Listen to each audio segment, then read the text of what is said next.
I'm James Howell. It is September 26th, 2020, and we are here tonight with part 6 of The Evil Within. Bethesda Software published, Tango Softworks developed, Shinji Mikami directed survival horror action game. And I, myself, have just awoken from a particularly absorbed nap, so I'm going to be very slowly rising up to speed. I currently exist at 3/4 the level of presence any of you have currently. So I long to catch up and finally assume my rightful place alongside you as a parallel entity. Evening, Space Hamlet. Team Letterbox, go. Oh God. Why? Who are you? You monster. Oh man. The letterboxing on this game is actually the reason why this was the first game that I actually bought on console, then returned to the store, and then bought the PC edition so I could play it without letterboxing because it was possible to adjust it. To not have it, I was even willing to deal with the drop down to like 15 frames per second during, a complete environmental pan of the camera in the opening village area. I was willing to deal with that and accept it, but not the letterboxing. That broke it for me. So I did very much appreciate the cheek and confidence that it took to have, I believe, an entire achievement in The Evil Within 2 devoted to playing that game with the optional letterbox turned on. And it made me feel like, you know what, we've been through something together. They went through the trial of realizing that people didn't want it, and I went through the trial of being someone who didn't want it. Long to feel immersed within cinematic claustrophobia. Oh, honestly, right now, given what I said previously about surfacing from said previous nap, the narrowing of eyelids into this more streamlined view of the universe, slightly blurred by the up-close edges of my lids, is not an inaccurate representation of how I see the world right now. But can't play a game that way. Unless, you can kind of keep your eyes kind of closed and just kind of like do a full first-person character. Just kind of scan up and down. Don't open your eyes all the way. Pre-game show, reading.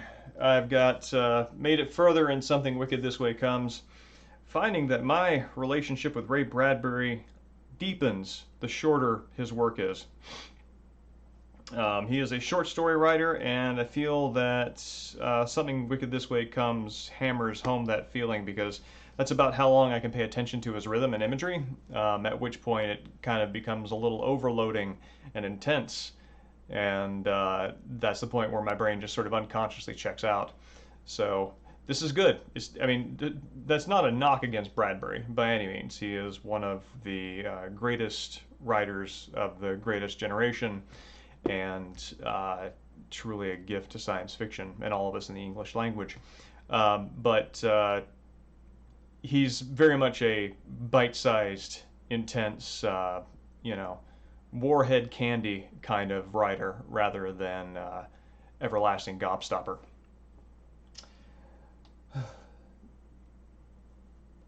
Skip the stream? No, it's fine. It's fine. I just had a rough night's sleep last night and made the mistake of catching up during the day. I will get back up to speed. And speaking of up to speed, over to you. That's a little airplane velocity joke there for you.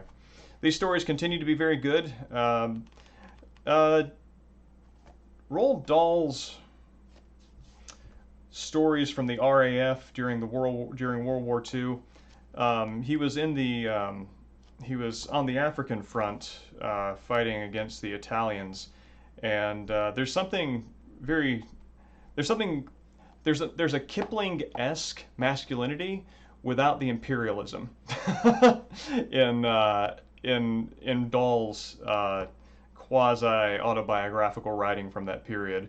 You also see that in his biographies, which are very good, by the way, his autobiographies. Highly recommend. But yeah, these stories, even the ones that are very charming and endearing, showing the prankster side of these pilots, is always sort of there's always an edge given to it by the fact that these are very old men at the age of 19. That this and World War I were very much great conflicts fought by extraordinarily young men, and a lot of them died. So that, what else is there? It's actually kind of been it this week. It's been a slow week for reading. So yeah, that actually puts us at the point, at the end of the pre-game show. So let me click over and we can get started.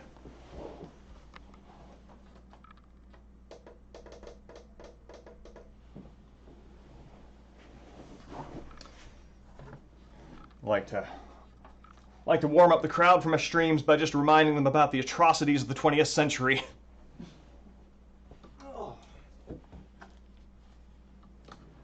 Good times. Let's see, what's the audio look like on this? Hold on one sec.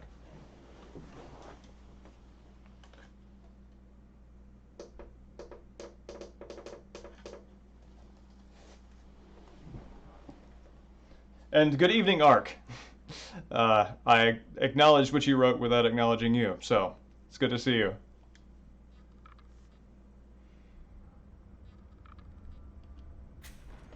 This could be a little louder on my end.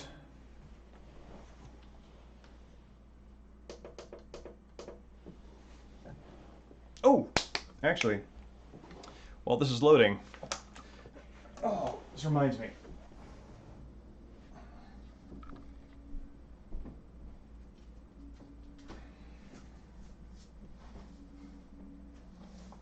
So, we talked about this last stream. Briefly, Ark's presence reminded me about the Evil Within Interlude comics. It's a 2-issue little series. There's this one, and there's this one, which is in backwards. Hold on a second. This guy right here.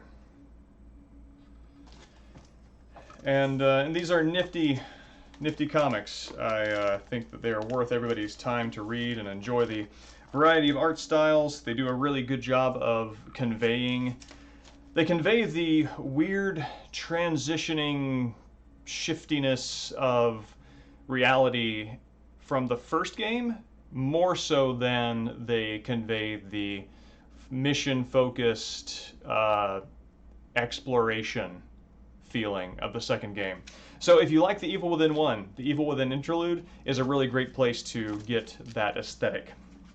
And I also happen to have a Dark Souls comic, which I read, but I did not follow up on with the same interest. I think a very good friend got those for me a couple of Christmases ago. Evening, Dreambalm. Yeah, the interlude is interesting. It has, I think, 3 or 4 different artists and per issue, and it alternates between styles depending upon what slice of reality the narrative happens to be focusing on, and oh, don't fall. And what kind of world Sebastian is inhabiting.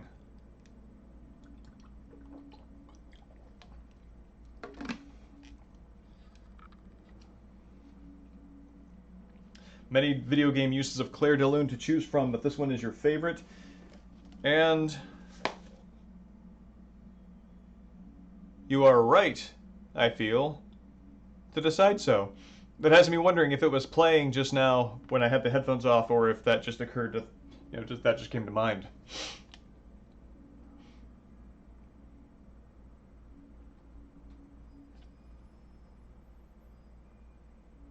That's interesting. There's kind of a scratching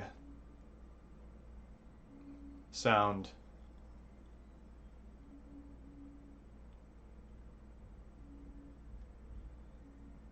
combined with a little bit of atonal metallic ringing. And now there's an instrument. I don't know what it is, but it's that sort of cavernous howling that that they can get. Oh yeah, that's right. They did it in Flower, Sun, and Rain.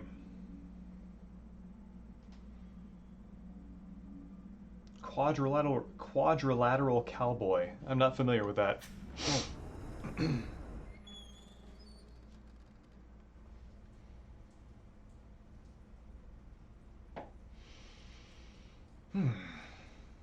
Oh, and yeah, Space Hamlet. I did have half a Diet Coke about 30 minutes ago, kind of after I woke up, so that's still working on kicking in. It's not so much a matter of alertness as it is getting unabsorbed from the image-making part of my brain. That's an image right there.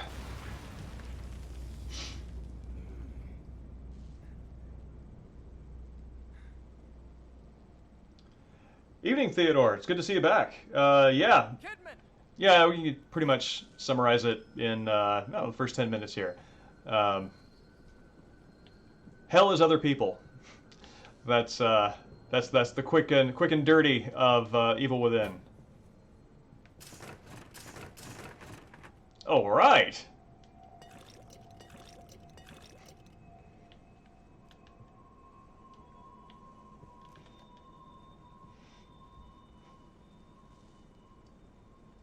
Sure. Disagreement with the consensus that this is fun and campy on purpose? I think so. I think that an opinion that I have voiced several times during this series of streams is that this is Shinji Mikami's Metal Gear Solid 4 because it seems to just cram together so many notions, design elements, and visual motifs that are spread across his games from the PS2, PS1 eras. And I still hold to that. And I think that, you know, insofar as Romero was the father of the modern zombie movie and also of, you know, the schlock element of it, you know, and he sort of embraces that. I think Mikami has to be aware of his role is very much the same. So I think that there's nothing that can really be truly Mikami without the goofiness. Mired in that PS2 feeling, yeah, I can see that. It has the that's interesting that you liken it to a PS2 feeling because it feels. I think it's hard for me to identify that when the controls feel very modern first person.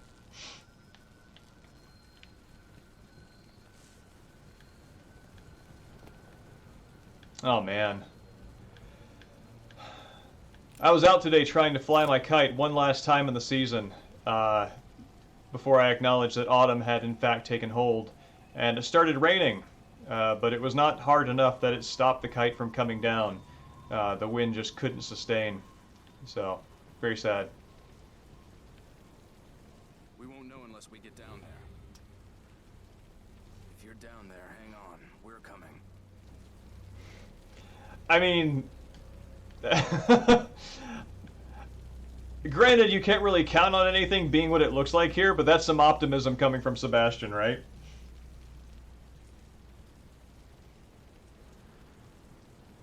Wonder if it's Mikami's style clashing with the designers, making it graver than it should have been. Interesting. I can see that. The tragic comic feeling reminds you of The Shining. Yeah, that's interesting. I do feel like I don't know. There's no step in this that feels misplaced to me. I think this is a strong game, as confusing as its story is.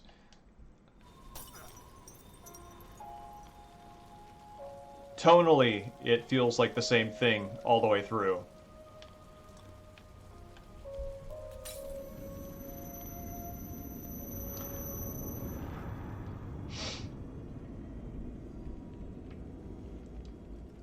put Mikami's essence of tone and design on RE4. Yeah, I think that I would split the difference there between RE4 and God Hand, which uh, is, I think, one of Mikami's strongest design games, and God Hand absolutely has the goofball sense of, I don't know if that was a bad dream, or this is. yes, Sebastian is catching us up on the narrative. Um,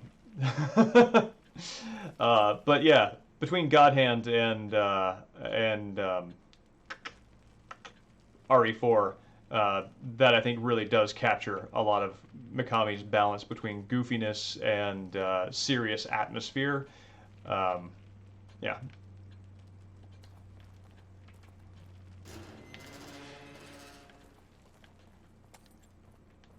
Let's see. Anything in here for Sebastian and Sebastian's room?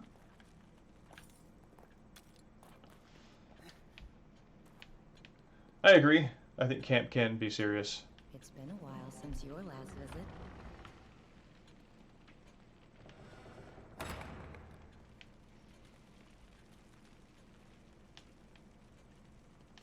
I admire how comfortable she is with entropy.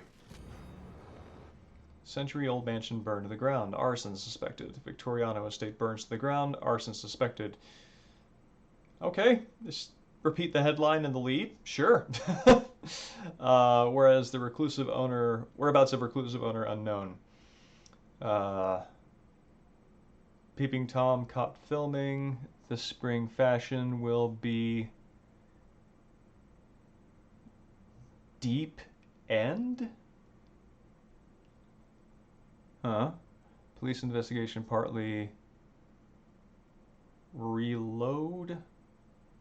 Raised? I feel like there's a word I could pick up on that I'm not.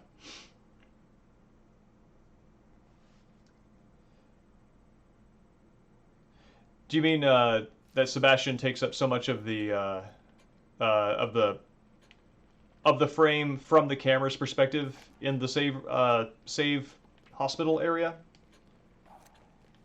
Partly ruined.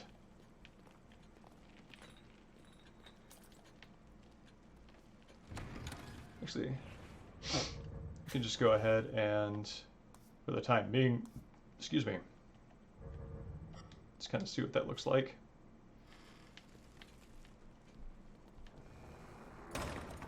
Yeah, actually, when you put the letterboxing on, you can see that his presence in the camera is balanced to have a comfortable margin on the left and top when the camera is in its optimal position. So that's a good observation.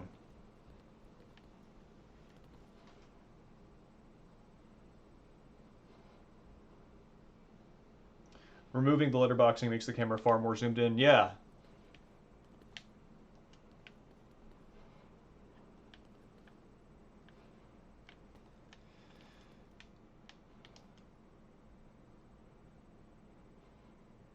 This map is what? Hey, I was listening to your internal monologue. Thank you very much. No, I don't get it back. What is that, a Hideo Kojima moment?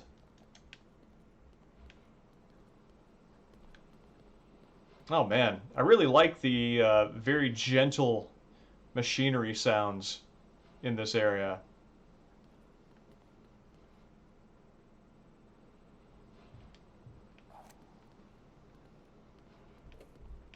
Has a kind of clean feeling to it. Let's see, what have I got here?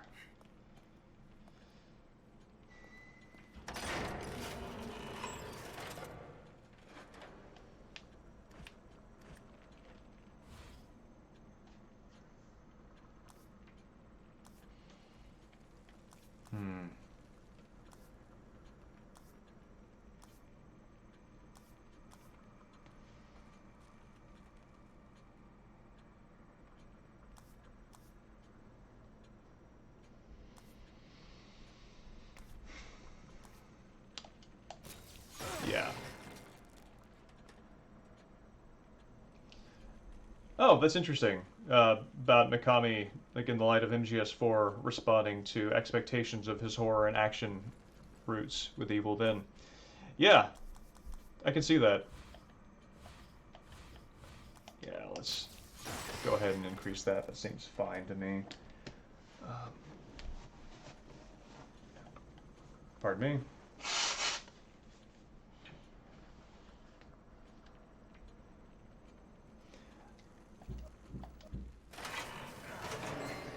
Yeah, I think the improvement to the controls and updating them to standard first person, left, strafes, right, orients, um, I think that that is the single improvement on RE4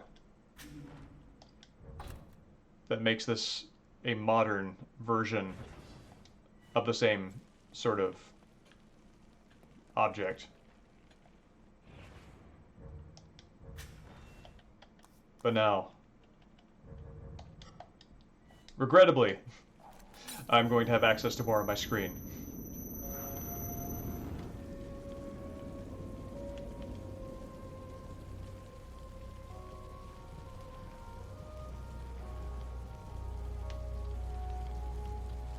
What's this down here? Oh, that's a lockbox. Interesting. Do they have it already open? Oh, I don't want to go that way. Yet. Uh...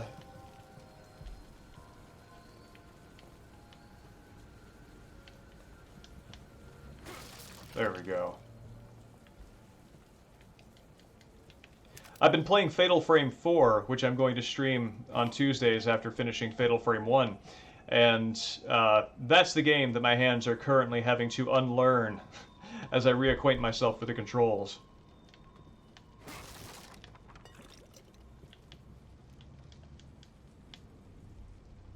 Oh yeah, point your gun at stuff to get a closer look.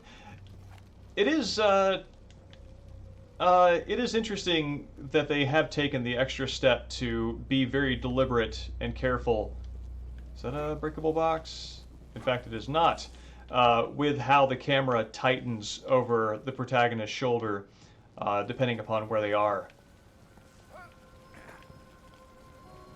So when you're in... Oh, that was green and now it's red?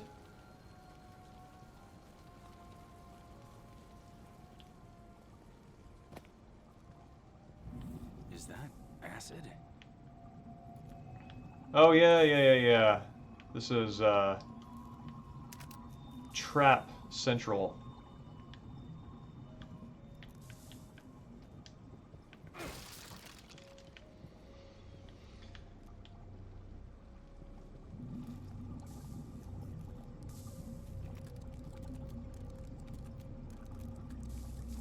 Sebastian solving a Rubik's Cube there.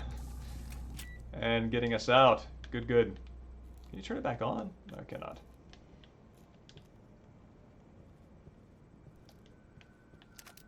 Where is Joseph? Coming, buddy? I guess not. Later, friend. Godspeed. Ooh, that's creepy.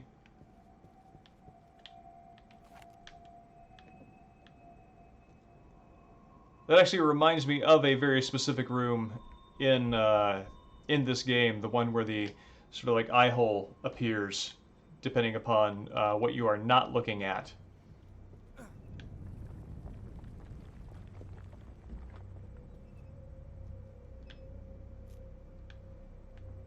It's weird that they're shaking in opposite directions.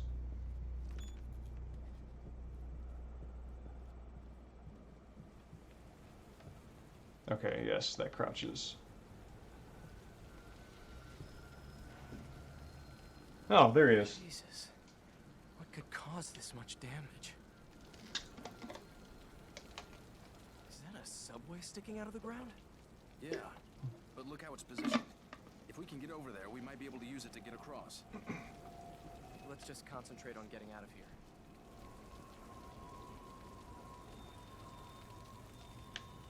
Yeah, quality video game painting indeed. I think that original works like this, as often as they repeat as generic assets, serve the universe better than repeating known paintings. I think probably the weirdest instance of a painting repeating as background material in a game is when you see the School of Athens as a giant wall-sized painting in Resident Evil 4, when in fact, like, I have had the opportunity to see the painting, it's like this big. So when you know a little bit about it, like, it just seeing it gigantic there makes you wonder exactly how much Salazar was paying somebody for that gigantic reproduction.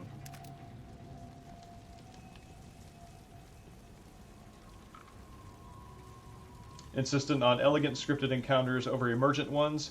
Yeah, yeah, that's true, and I like that myself. I like experiencing the story. Um, that's as far as emergent experiences go, I generally feel pretty capable of doing those on my own in the real world. So, joining somebody on a story is something that I am generally more interested in.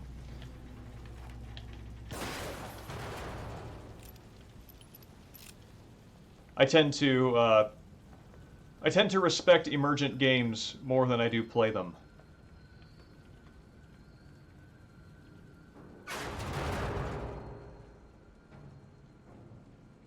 Okay, yeah, no, build a thematic case for the letterbox. I am open to it.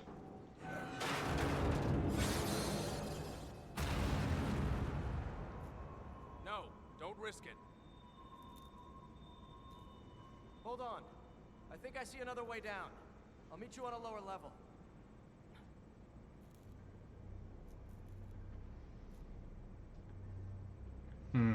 If I were Sebastian, I would ask for a little more coordination than that. Evening Jacket. Only a few games that nail emergent gameplay.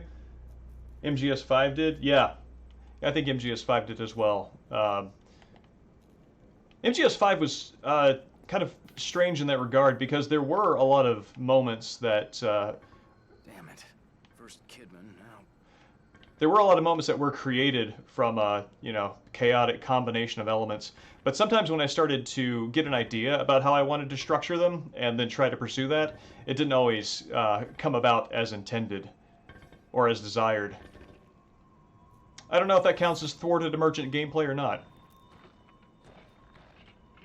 Oh yeah.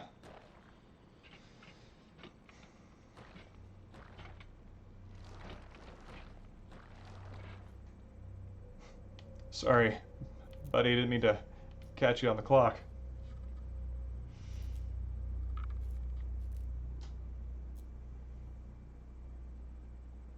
Let's see. We're conditioned to interpret this full screen kind of image in games as a sort of full environmental awareness, proper I am here immersion. Letterbox subverts that, constantly says, here is an image on the screen, draws your attention to how in the way Sebastian can be sometimes, which heightens the whole dreamlike unreality of the thing, kind of dreaming in black and white idea. It just kind of... Actually, it's also really interesting for the HUD that it is clearly positioned... Whoop, no. No, I am not sure I want to quit. Yeah, there we go. Let's just turn this on, play with it for a little while.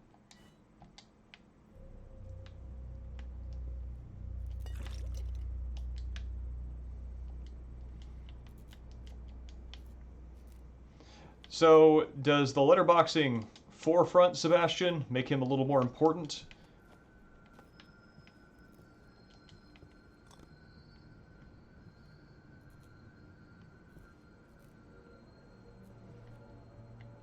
Oh, there we go. The giant barbed wire design on those traps is just great.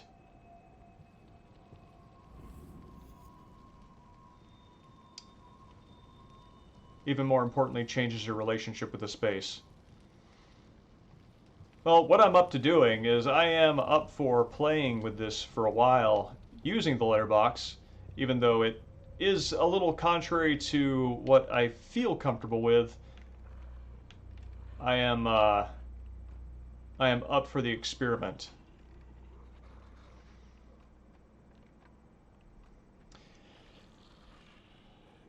it does do something with all the elements, with the HUD elements, like the bar there, the little brain with the stabby spike going into it in the upper right, where it gives them uh, a layout that they're oriented to, so they kind of make a little more sense, I feel.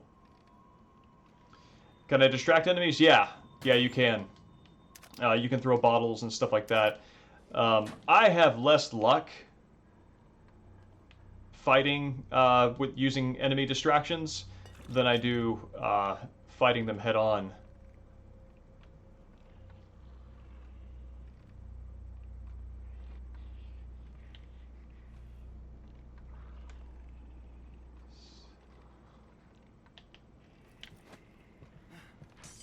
Whoop.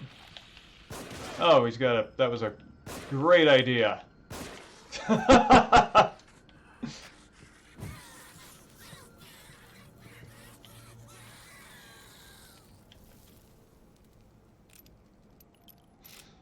Oh, man. So I whiffed his head and then didn't realize he had a bulletproof ceramic mask on. You can use them to trip the wire.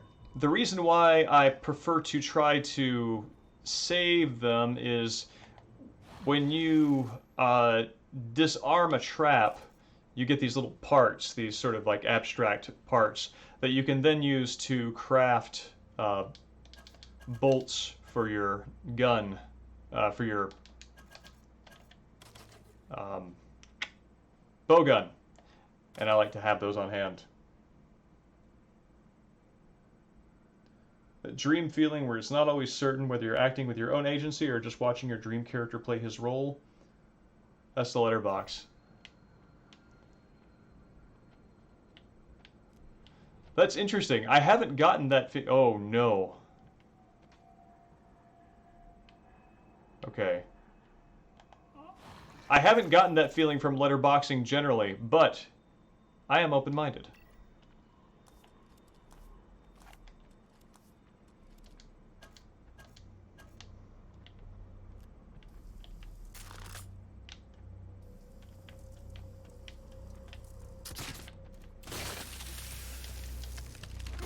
That's it.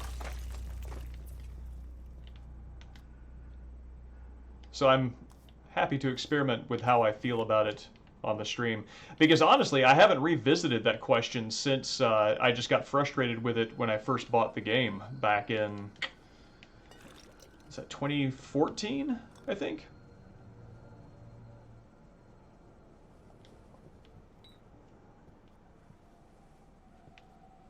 Oh, this guy gives me some primo goop.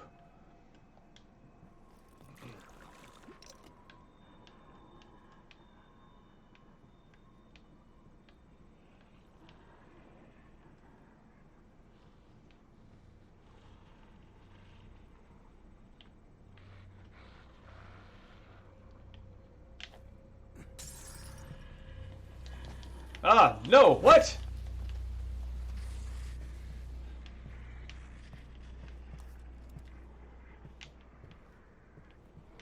I swear, I thought that would stun him rather than,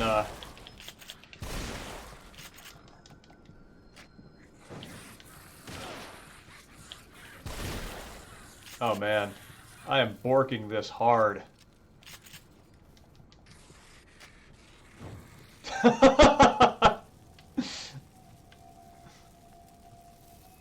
What a way to ragdoll on your heels.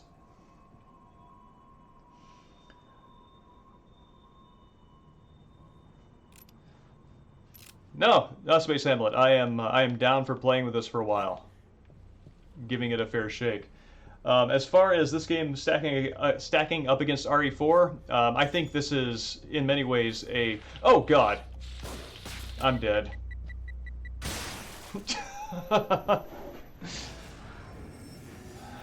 Lantern clip remarkably resilient. But I think this is basically a sequel to RE4 in terms of gameplay, mood, and concept.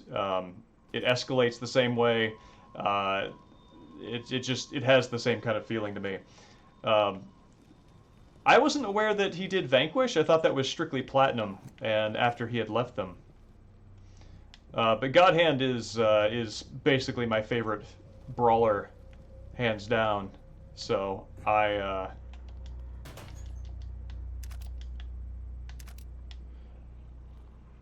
adore it. Although, you know, I'm actually really kind of feeling your suggestion here.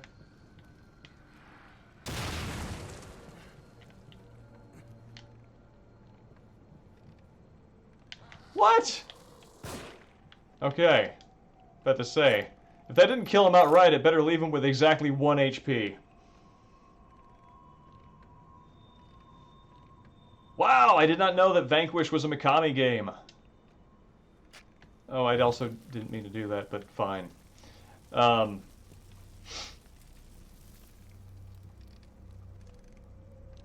there's our guy.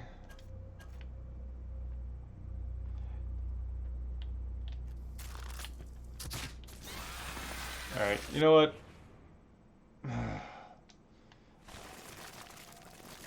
We're just gonna watch his character kill me.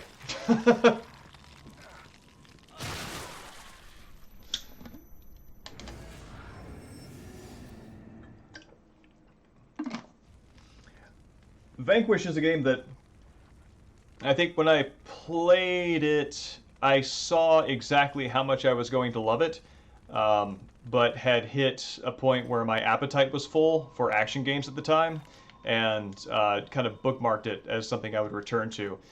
And for just whatever reason, that had not happened. So that is actually a great thing to have on my radar the next time I have hunger for that kind of game, which is fairly frequent. Um,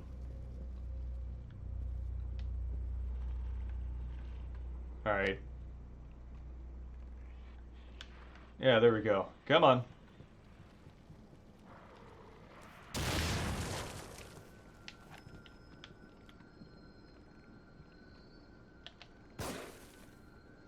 No. I see exactly where my crosshairs were aiming, and that bullet did not go true.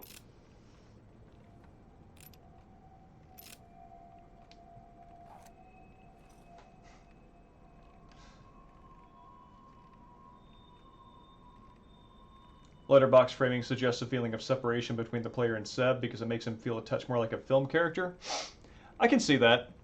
Actually, I think that is one of the reasons why I disliked it, because not because of the emotional separation, but because in order to engage with the action as fully as I wish, yep,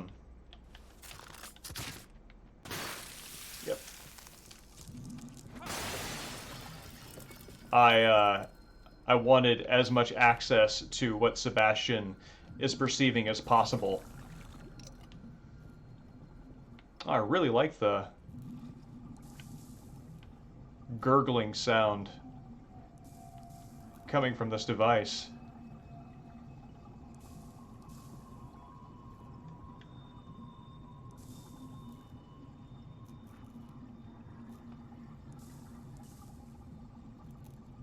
I can hear a tap running and keeping a sink just full enough to get a gurgle out of the drain. I can hear a throated grumble.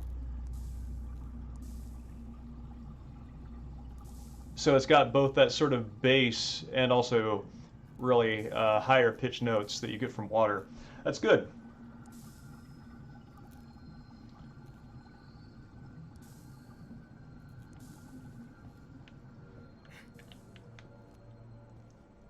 Oh, weird. That is also a very good piece of in-game art. I like the aesthetic shatter effect on the frame.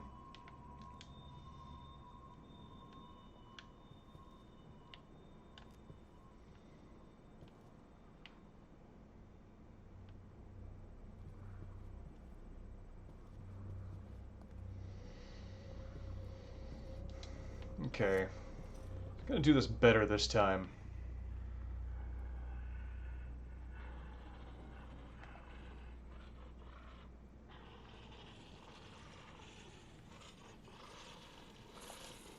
There we go.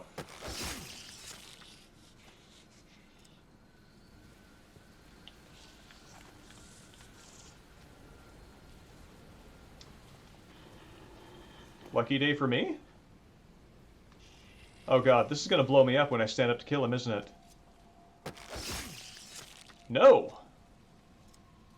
Lucky day for me. That is how this ends. Yeah, and at the end of the day, I am not... I don't know. It depends on the kind of experience that I'm looking for, because I think I do look for multiple kinds of experience from the same thing. One of them being that, you know, appreciating the oppressive value, appreciating that the value of an experience does not necessarily lie in the fact that it is accessible or comfortable. But then also, if I am into the story and the atmosphere, I want something that allows me to immerse in the fiction.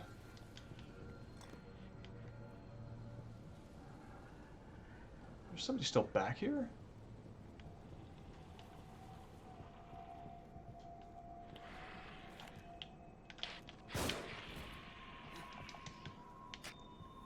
Then I want all obstacles removed.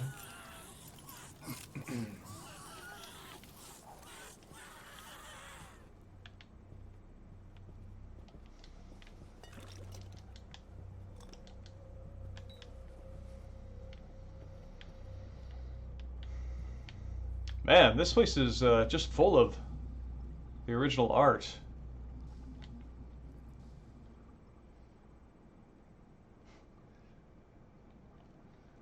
I think the dream feeling that you're describing can be... I think that you can argue that myself. Let's see. Hold on. I've got a fella right there. Let's see. I'm trying to think about what the cheapest way of dealing with him is. If I can reach up and give him a smack on the noggin, I prefer that. Though am not above freezing them and then bonking him.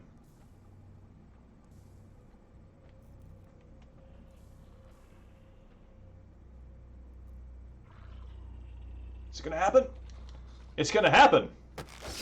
Does that kill him? In fact, it does. Nice! He can be kind of a bullet sponge, so I didn't think that that I would get away with that.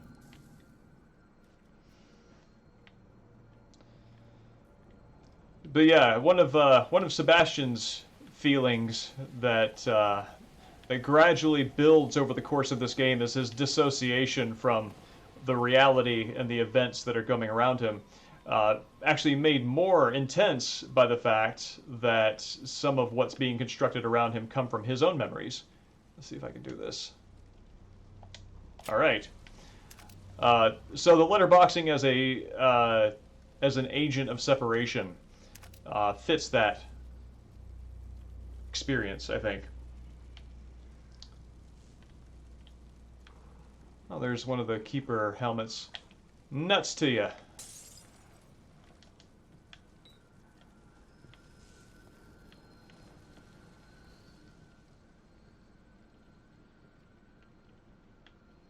I'm getting red, indicating trap.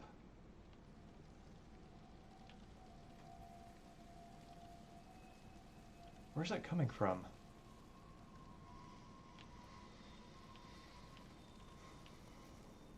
Is it over here? It is not.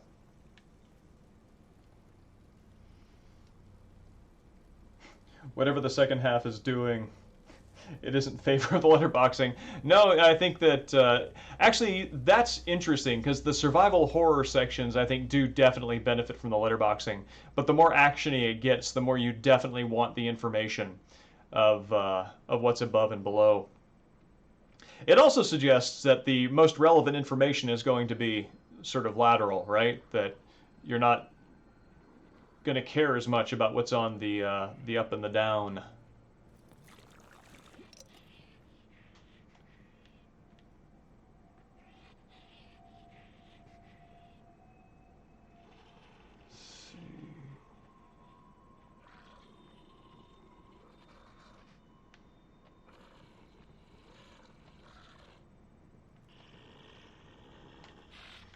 Oh, God! Wow! What a whammy that was. Okay.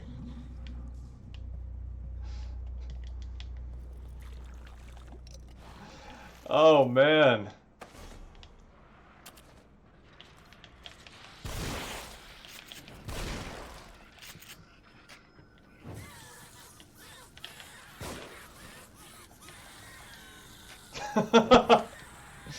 Oh, man. Yeah, I just want to appreciate that. Getting blown up by a bomb straight into a bear trap.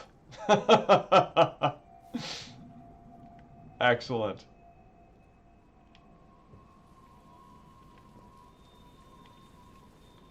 Are you trying to tell me about this? This trap here?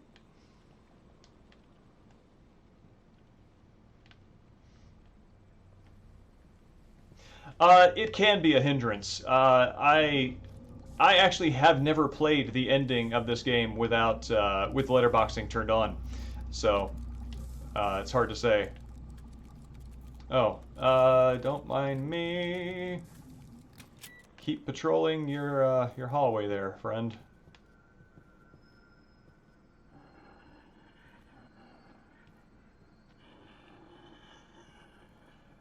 There we go.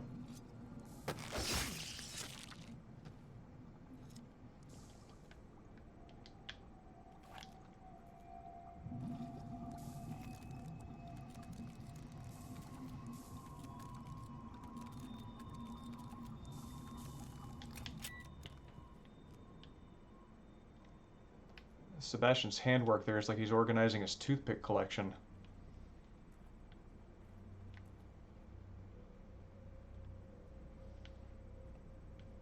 Let's see. That's good.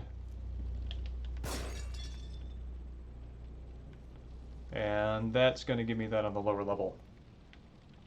I enjoyed the letterboxing in as an option in the Evil Within 2 as well, though mainly as a nod to the first game's experience and the developers' reactions as such.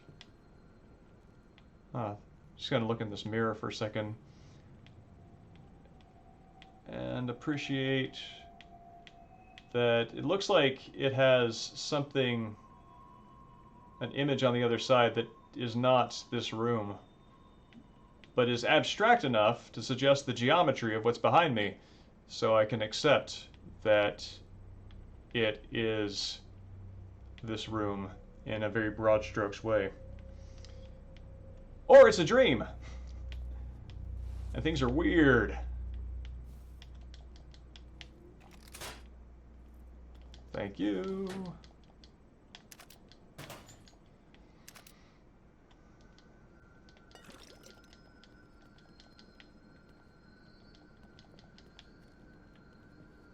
Did I do this? Okay. Yes, that's all fine. If you can spot the exact same reflection texture used elsewhere. I wonder. I encountered this when we did Dead Aim. Excuse me. The way they did reflections was they created like a convex texture that when you looked on the flat surface and you panned around, you would see what looked like to be the inside of a cylinder that was the same regardless of which window you looked in, but the environments themselves were all generic enough that it could plausibly be reflecting any of those environments. So I think something similar might be going on. I wonder how they determined what is a representative environment here. Oh, that's no good. Well, Dreambomb, if you're interested, on the YouTube channel, I did a playthrough of Dead Aim with the Joy-Con, GunCon. That's it. With the GunCon 2 controller, and that's up on the YouTube channel. It was a good time.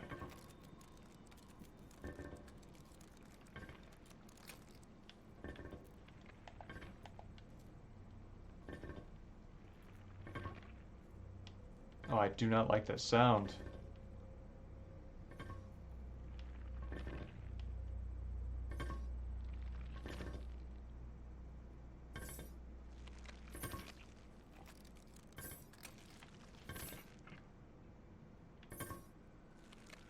Oh, he's actually in there.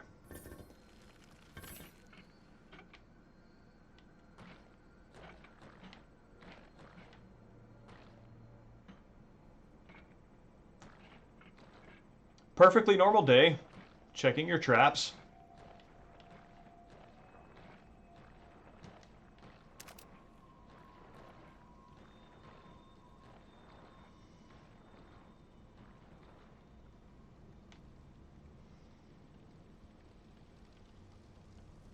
Keep on not attracting any attention.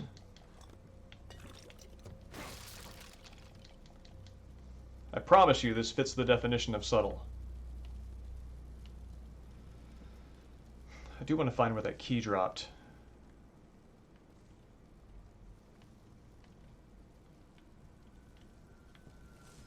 Alright, I think we're in the clear.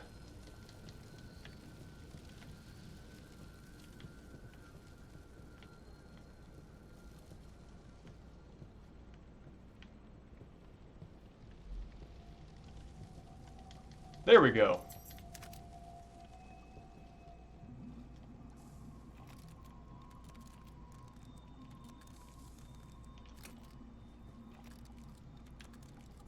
Please don't come back.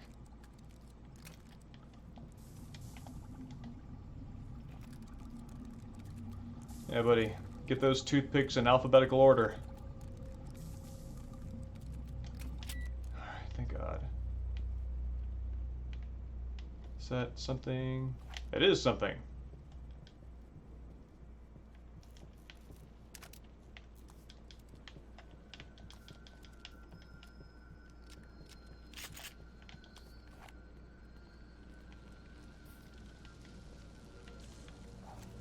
Ooh. No, thank you.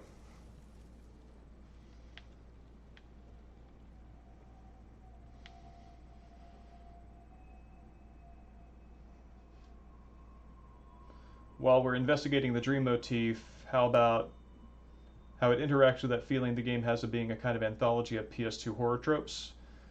Plays off the slight sadness of the familiarity of these desolate sorts of locations, that this is the stuff we've admitted into our unconscious.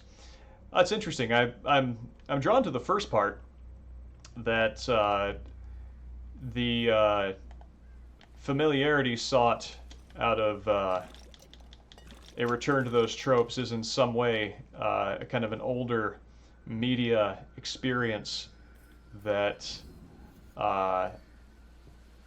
we're looking for, like with film.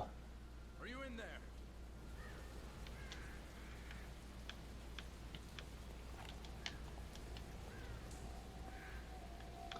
Although now, interestingly, as I'm playing through it, at least with the way that this area is playing out, because I have not had to pay attention to anything above or below, really, I haven't been noticing it as much.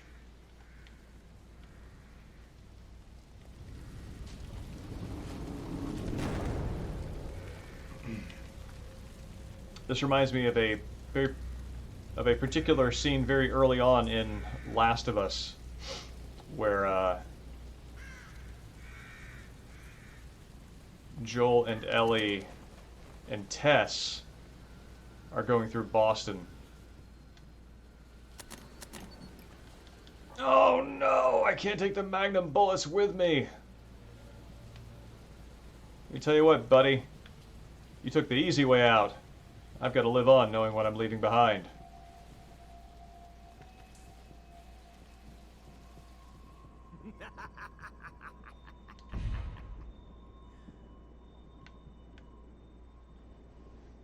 Haven't you figured it out yet? He loves tormenting others. Has to let them know he has the upper hand. He's out to bait, gets his victim all worked up. His unholy traps. When it was happening to me, I could see what was going on. I could see it, but I couldn't turn back. I had to know. I had to know the truth, and he knew it. Detective Costello. Oh, cool. Lady, level with me. Am I going crazy? If one wishes to survive, one would do well to consider who they trust.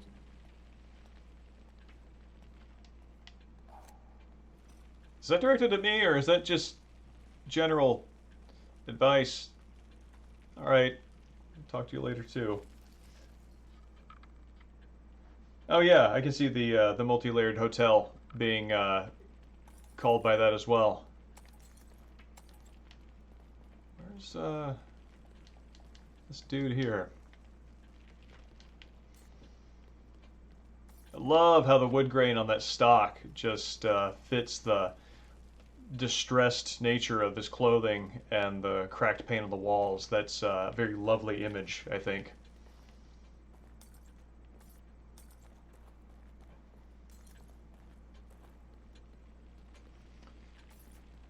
Who have we got missing? Oh no, Joseph!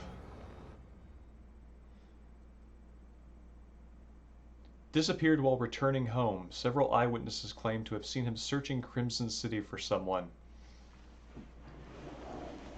That is very strange, because that suggests that the missing persons flyers are actually describing the moments they go missing within STEM, because clearly we know that Joseph and Sebastian entered STEM when they were going on site in a police car. That's interesting.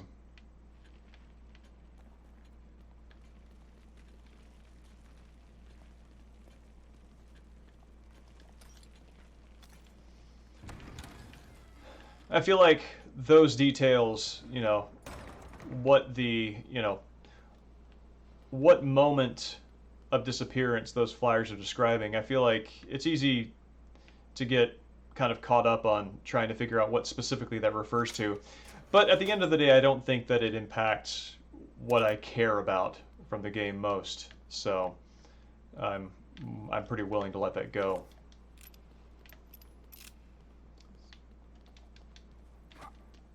Just like I had to be willing to let those Magnum bullets go. Unless...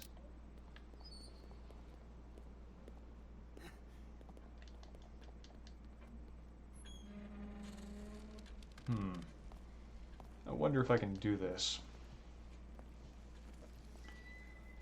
So my hope is I can poke Sebastian in the brain, increase my capacity. This is a Magnum, yes. And go back for those bullets.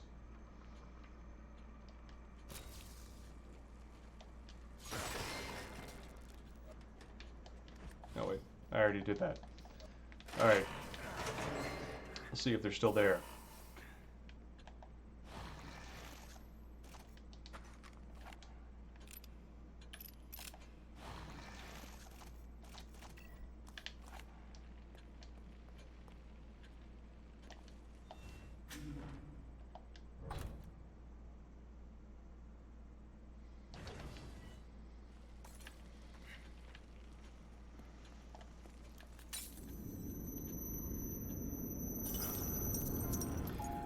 Does clip capacity? No, not when you upgrade it. However, it does give you some free ammo. One of the things you can do is your clip capacity... Oh, alright, still there. Can't take it all, but can take some. Your clip capacity is a separate counter from your total ammo capacity. Oh, that's weird.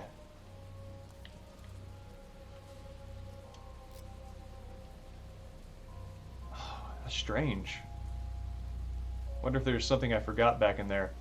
So yeah, so you can get maximum ammo count by loading your weapon to its fullest and then filling your pockets with the remainder.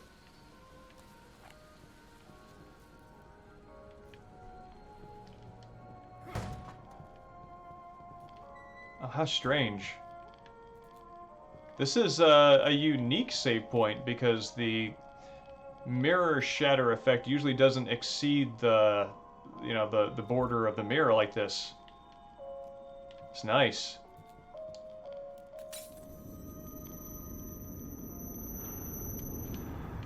You've been expected.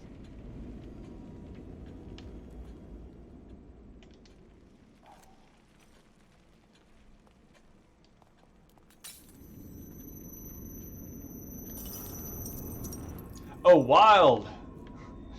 Now when you come back, it's the regular crack. Weird. I think that the previous crack was just the same sort of decal, but just like bigger. Stretching over the edge of the frame into the wall, or onto the wall. One day I hope to play RE4 so much that I can arrive at the merchant with empty guns. Well, that's a happy day for him. I had an old save file on RE4 that I'd played so much that I had an attaché case completely full of Magnum bullets. I would play through the game using the maximum upgraded hand cannon, which has infinite ammo, and just gather Magnum bullets. So I played through the game so many times that I could fill the attaché case with it. More precious than gems, those.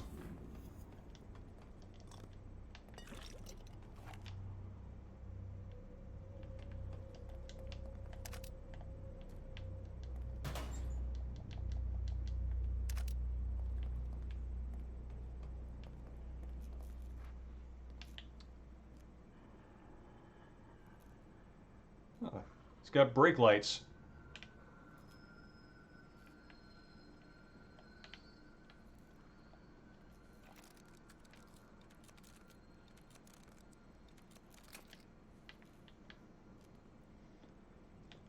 Give me just 1 second. I need to take a quick break.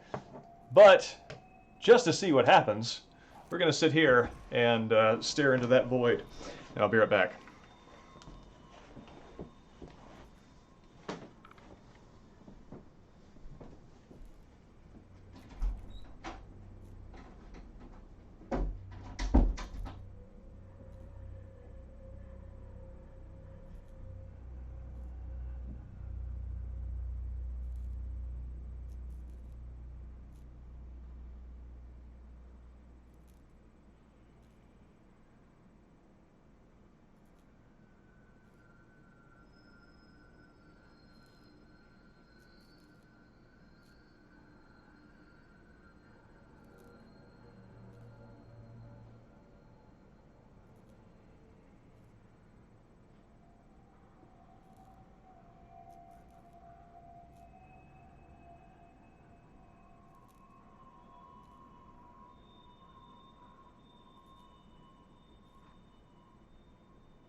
Okay.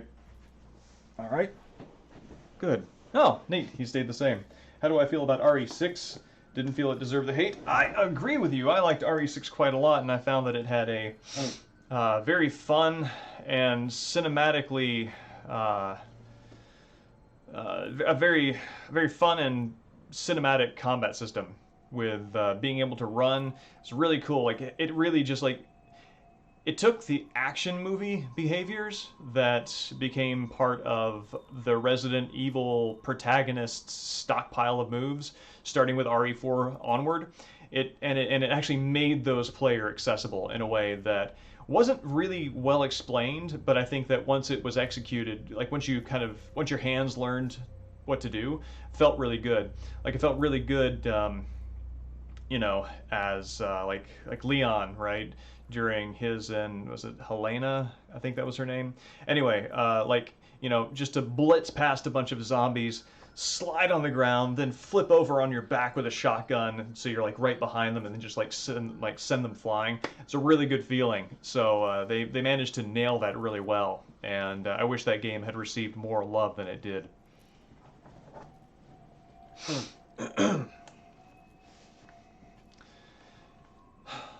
Man, the particle effects and the lighting in here is really good. Ha ha ha!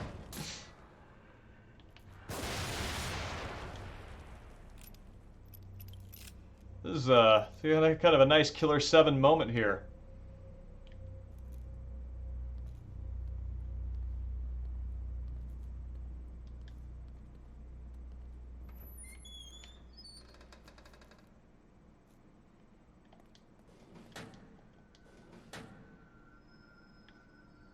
Yeah, well, I'm glad to see somebody else who feels a lot of love for it.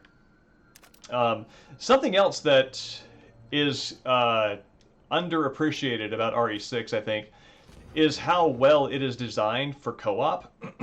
I had a buddy who hated RE6, and I said, you know what? I bet if we spent an afternoon playing it co-op, I bet I could get you to change your mind. And he never verbally committed to changing his mind, but he had fun, which is close enough. It was one of the bosses, and running back and forth, supporting each other, attacking it. One of us drawing it away, the other one attacking it when it was distracted. It plays really well in co-op, and we were doing it split screen, so doing it over network would give you more access to your screen's real estate. But yeah, it's a lot of fun. Only thing missing is the maniacal laughter. Yes, you are correct.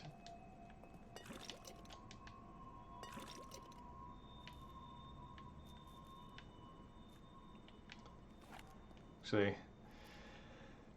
this room actually reminds me of a very important room in the very first Angel chapter of Killer 7, the laundry room where we first meet Susie, who's tumbling around inside the dryer.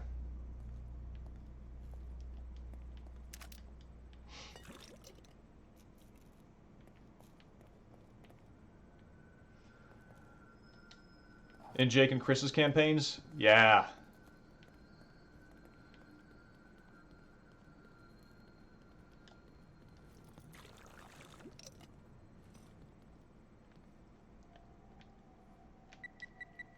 Ah! Oh, I waited too long to try and defuse that.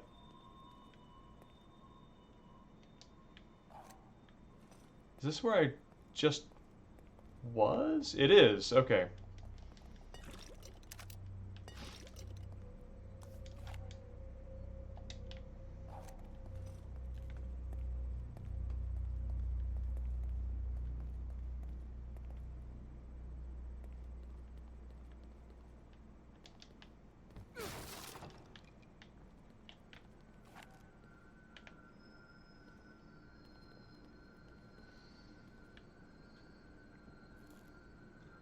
Funny, that guy was here at the end of the hallway squatting like a street punk in a brawler. Really feel bad about what happened to, what was his name, Pierce?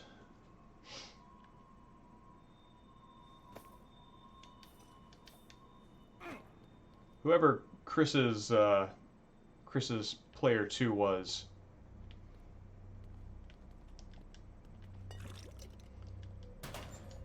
Piers, that's it.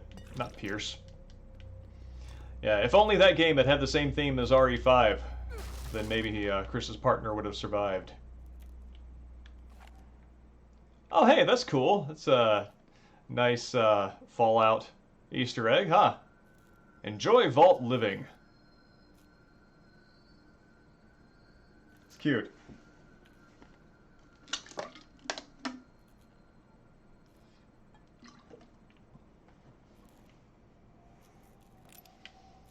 Which can be accepted as legitimate because this is a Bethesda game. I knew that Evil Within 2 had a bunch of Easter eggs like that, but I did not know that the first one did.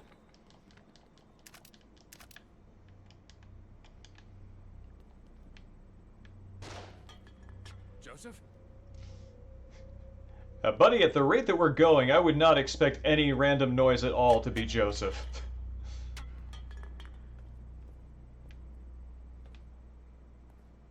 But again, as always, appreciate the optimism.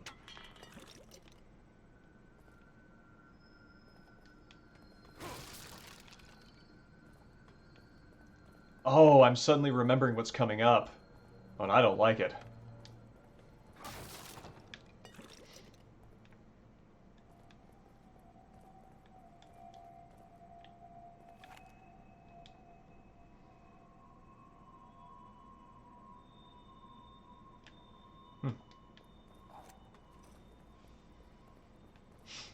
I agree, it is better than the Evil Within 2's collectible miniatures. Friend? I think you need to correct your pathing there.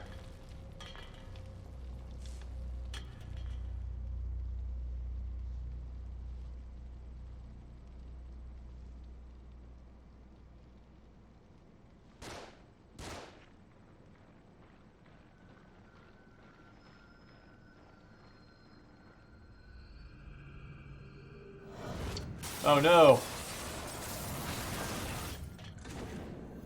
Oh wow, that's cool. God, now what?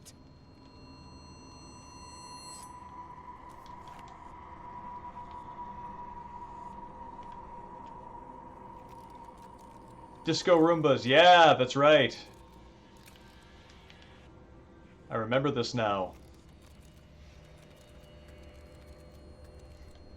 The part that I'm dreading isn't this one, but it's coming up.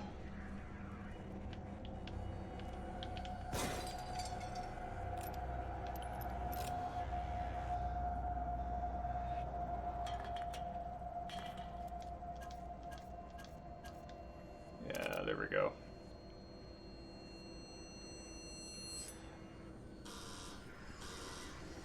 Yeah, these are the least silent of hills.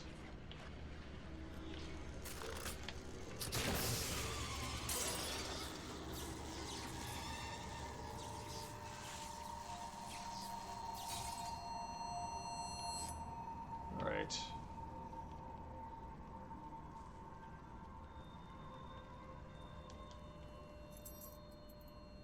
Oh, trap.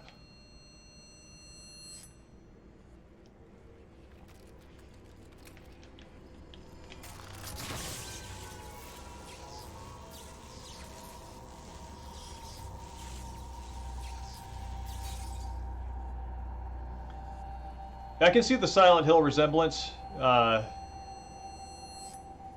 least I remember from Downpour, which is the most recently played one, there being some pretty tense kitchen moments.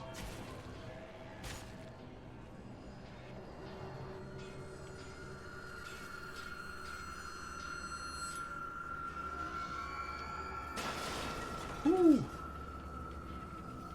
There we go.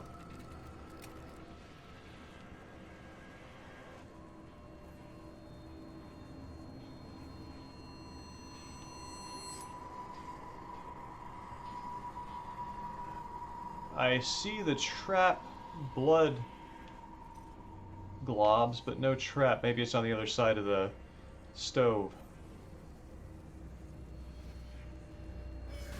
Ooh. Hi.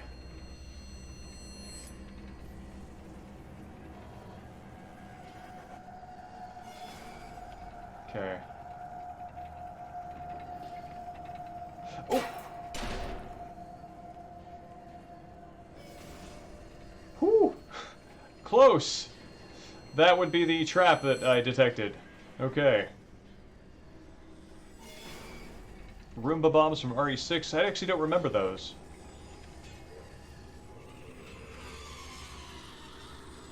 Oh. Later alligator? Not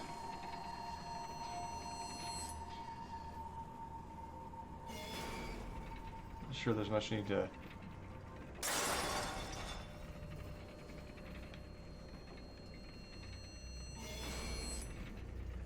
set him on fire there.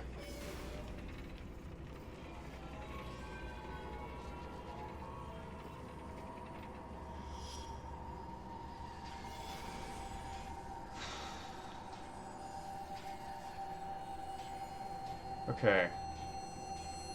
So there's a trap over there, and I hear someone banging around, but I don't know what my situation is here. Oh, there he is.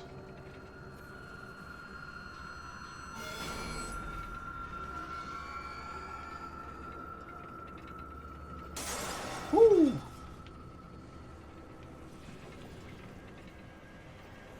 Alright. Trap over there.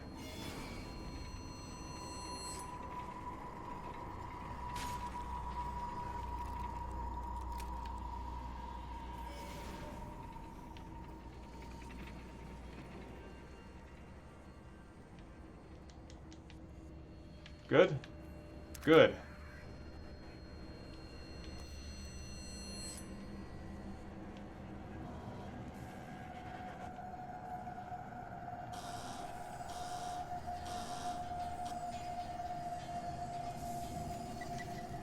What? Oh, great.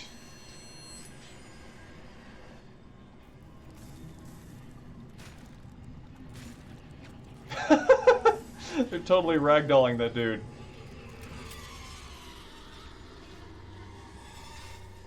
Oh, thank God. I think I'm gonna want to make a few bolts here.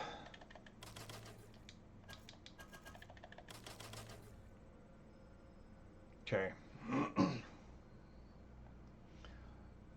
Leon and Chris's campaign, chasing fake Ada. She set the Roomba bombs on you.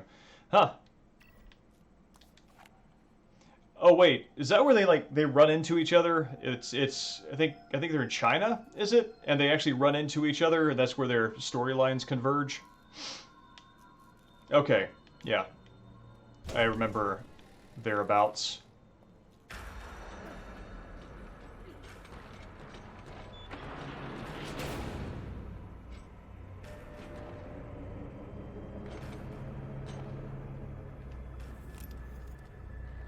You again? Oh! No, no, no, no, no, no, no! Oh, no, I'm in a meat locker. It's Eddie Dombrowski all over again.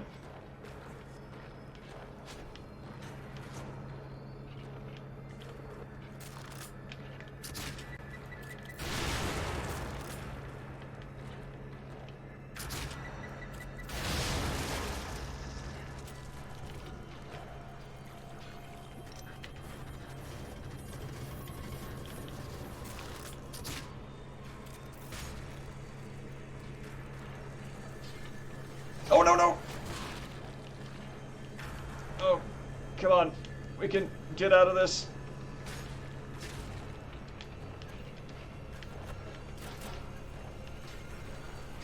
Oh, man. Please be in time. All right.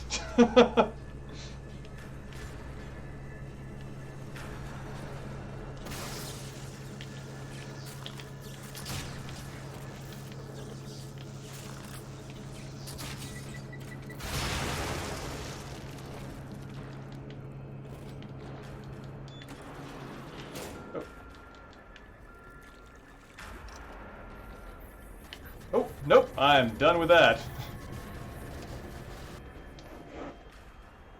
Hmm.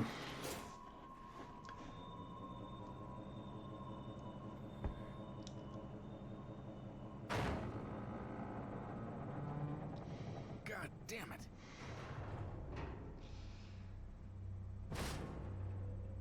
Fuck.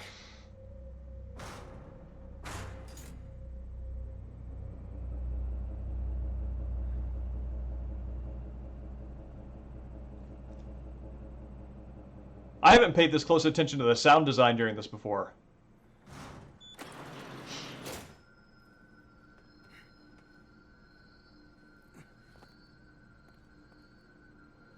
Oh, that's so good. So yeah, I've never played this with the headphones on, so I did not know that when you're in there, you can hear the dumbwaiter go to another level, then stop, and then something banging on the door, and then you hear it start again and go back down. Um, it's really cool. It's the way they use the darkness of a blank screen to actually tell you what Sebastian's experiencing, rather than just a fade out and a cut to the next sequence. Although they are using that as a load.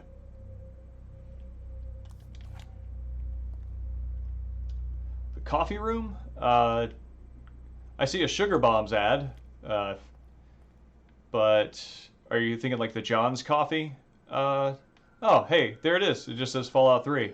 Cool.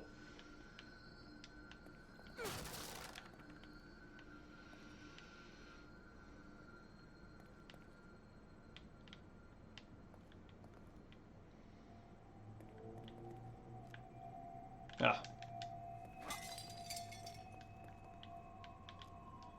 Key? There we go. Oh, there's literally a bunch of coffee bags on the table. Yes, there are 3 giant bags of John's coffee. And I think I got an icon indicating something could be picked up.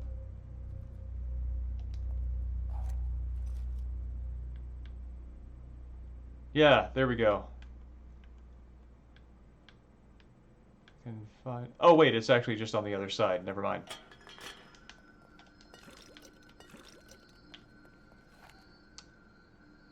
Nature's Best vegetable juice. And what is Crimson City's brew of choice? Cerveza.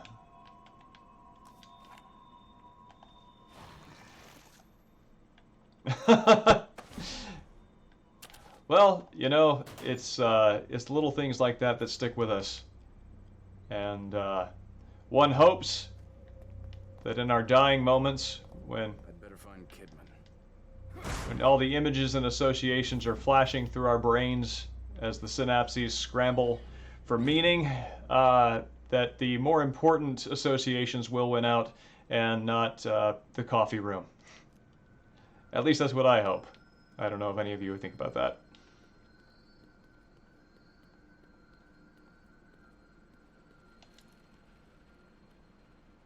I guess she's all right. What's she after?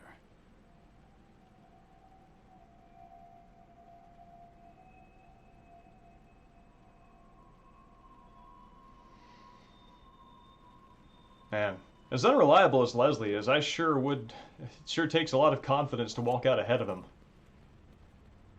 And not look back and constantly check to make sure that he's still there.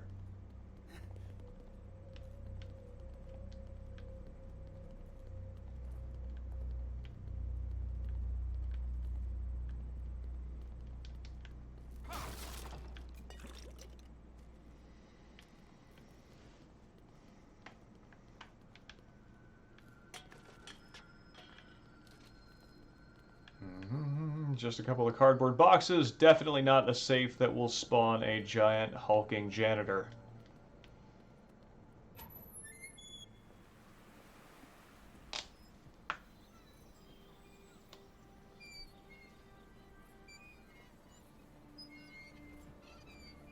Leslie can go home. Can take the train. Evening, Hobgoblin. It's good to see you. No, Leslie. Not today. How are you tonight? Yes, that's my job. Good, good, good. When I get I ever home, noticed that they'll Kidman had be those, like, surprised. very iridescent eyes, purple.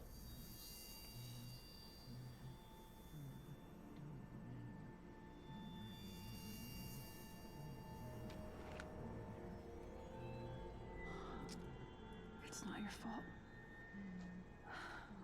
I'm sorry. Stop. You don't understand. You don't know what you'll become. I do. I've seen it. You don't understand what Ruvik is after. So tell me, what is he after? That was a well-placed bubble. He's after Leslie. What, he needs to finish his science project? Don't patronize me. I have orders. I can't let him have this boy. Leslie is the only one he can...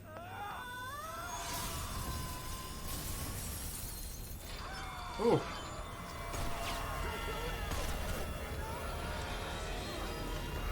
Joseph failed the stealth and agility checks.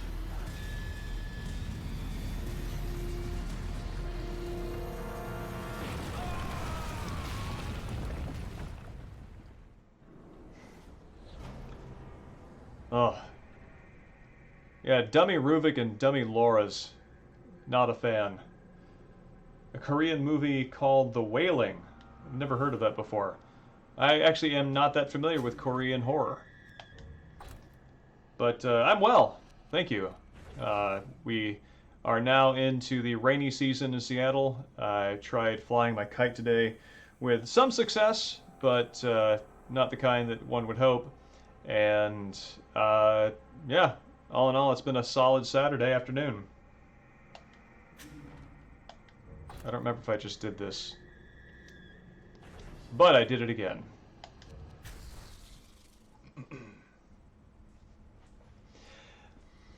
Yeah, Joseph. I think he winds up being a boss in one of the DLCs. Poor guy just cannot catch a break in this game. Ugh. Again, my bones, they ache with sympathy pains.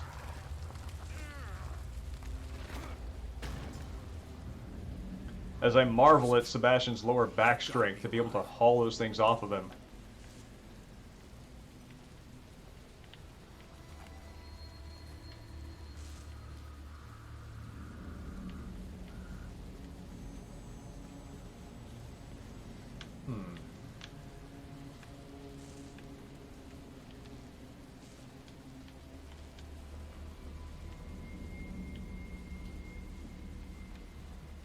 Cross, free paper. Oh, I guess that would be the Crimson City Cross? I mean, that's a acceptably moody image for an angsty city's newspaper.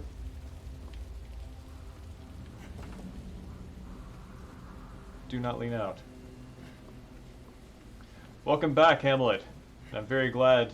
I hope that the sandwich that you purport to have returned with does, in fact, have a portion of your namesake in it.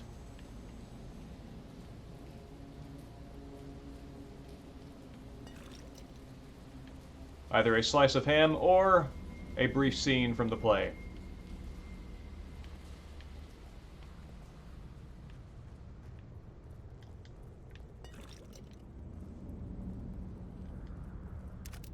One, I'm sure, slightly denser than the other. Ooh, vending machine.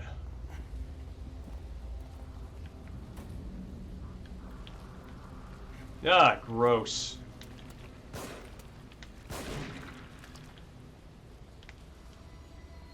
Just gonna leave you.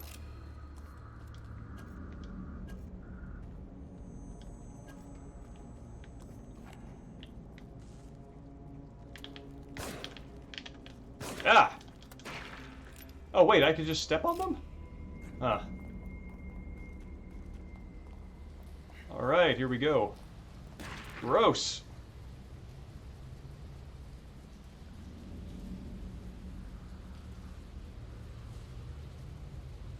Oh, sometimes spamlet. You know, that makes sense, and I never put that together before as a contraction of Space Hamlet.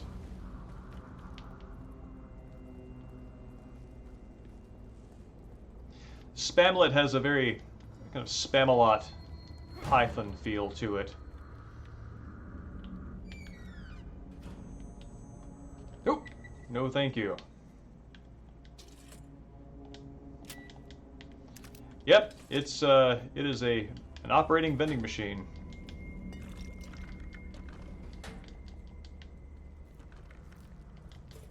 Whose wares I am glad to leave underfoot.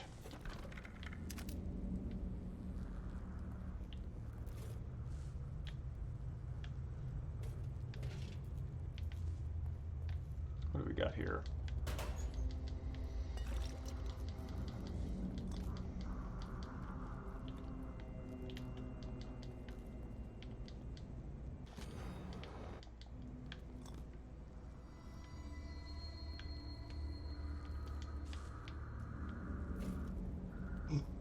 Pardon.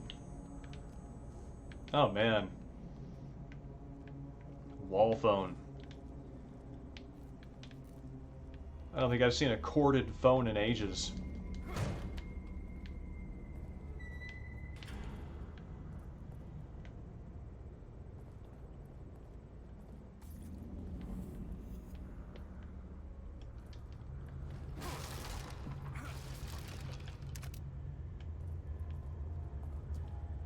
Ah, here's my lucky Claire de Lune.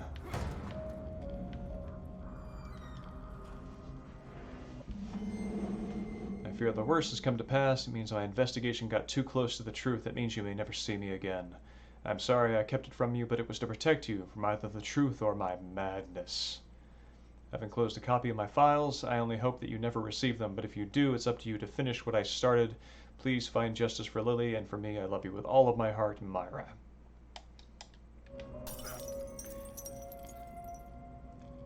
That's a good 19th century Gothic feel to it. It makes me think of something I might read in, like, Bram Stoker's Dracula. Don't you think you should use your green gel?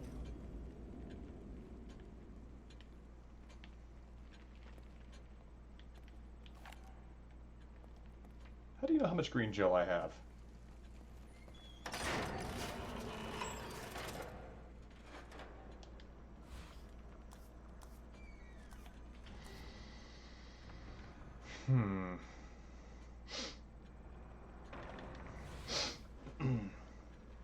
That seems like a good thing to save up for.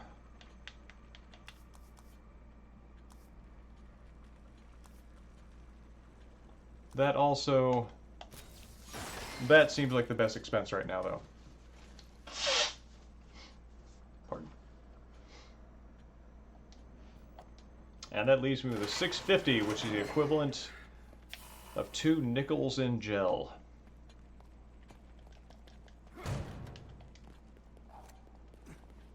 I do have this key burning a hole in my back pocket, though, and I will gladly take those.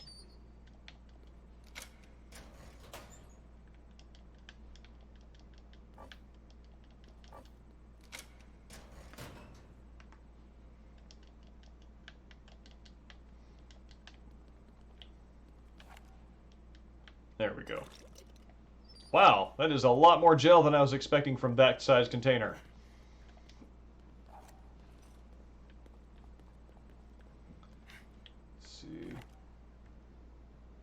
I know you get something if you fill all of these up, but I don't remember what, and I also don't remember if I did that on this save file or if that was a PC save.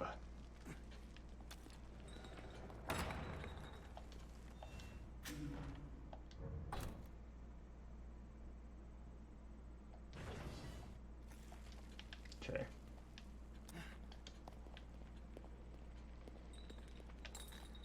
Are you in here? Bella, you are not.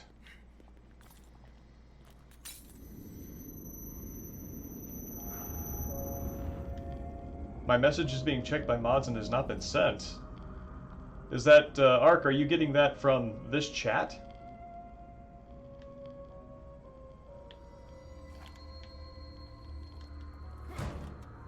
Yeah, I agree.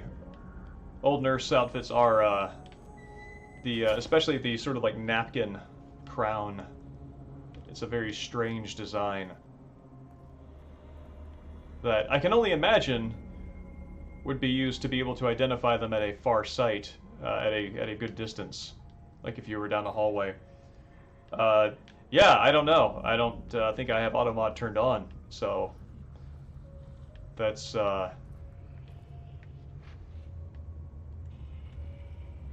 should try resending that.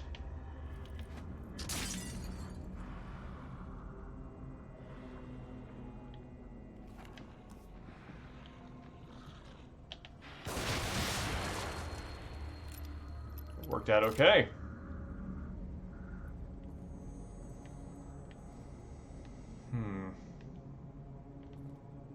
Well, that looks like a bad time.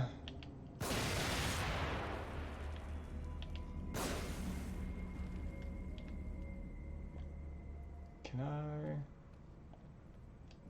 Nope.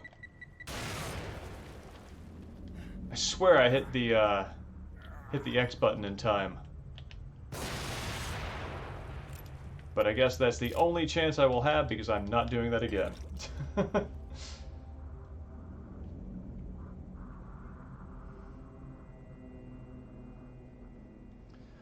The way the throw arc is cropped out of the screen, yeah, that's one of the ways that it gets in the way of some of the gameplay.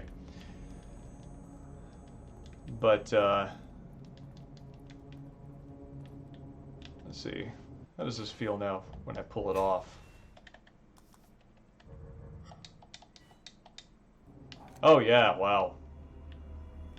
Makes me feel like there's just so much more room to breathe. Map parts give a gun on completion. Oh, interesting. Is that... No, hand cannon is RE4. And yeah, jacket. I agree. I think that you find that in a lot of professions that, especially ones that have a sort of manual or practical element to them, that the outfits have become streamlined and easier to manufacture. No, thank you.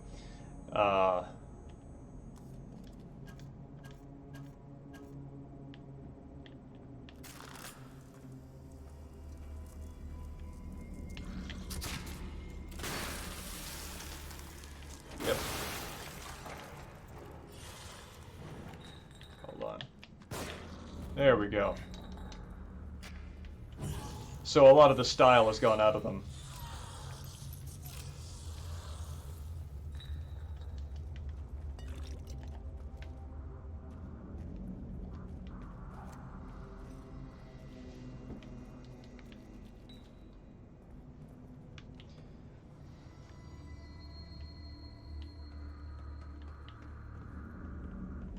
Oh hey, it's our friend from the village, the pig. 5/5/2014.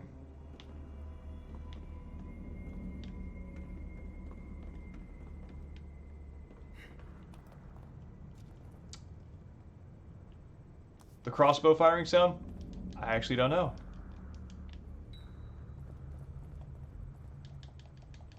Man, these guys are so much stingier with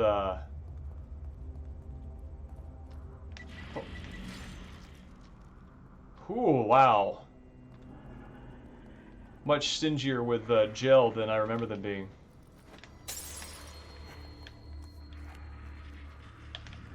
Yep. Anybody behind me? Nope. Ah!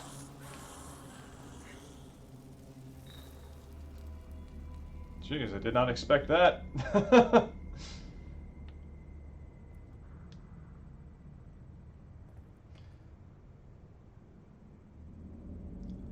Interesting. Ooh. Oh.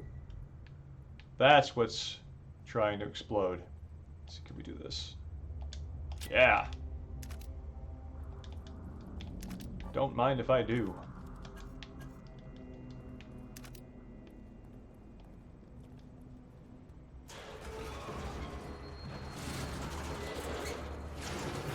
Jeez.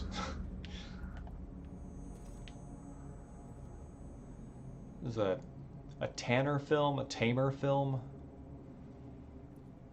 I would really love to see what the higher resolution version of all these posters looks like.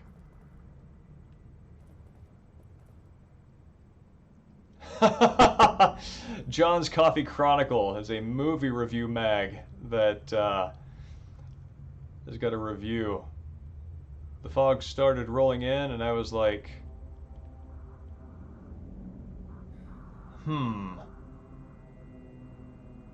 That's, well, not the most enthusiastic review, but certainly sincere.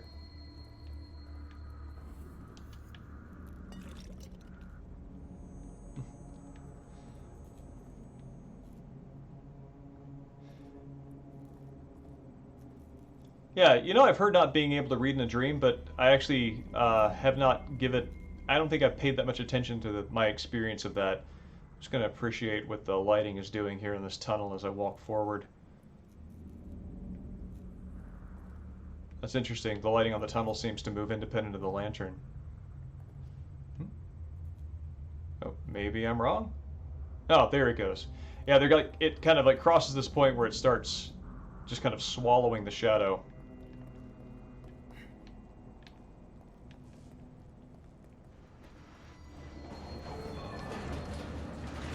Oh yeah, for sure.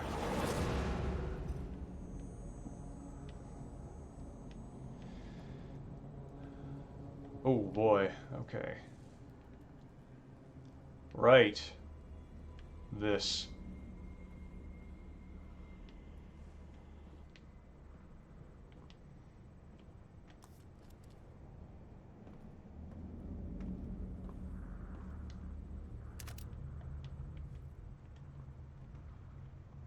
Okay. I definitely want to shoot a fake Ruvik first.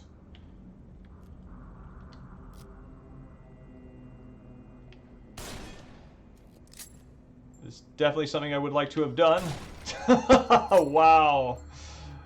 Oh man. Oh, come on now.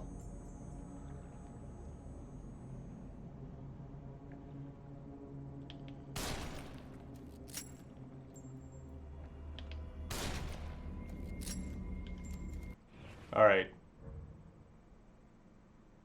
I actually think that missing that many times will put me in a very bad spot. But let's see what happens.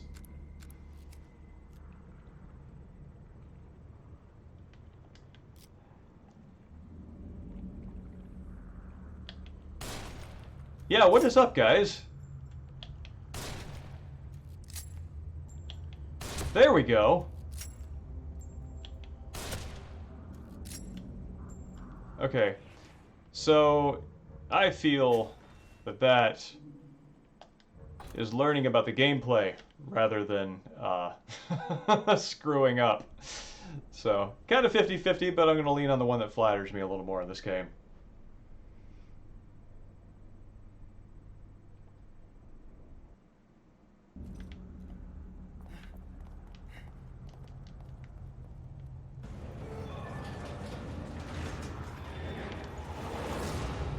Okay, so no delicate headshots. That's my lesson.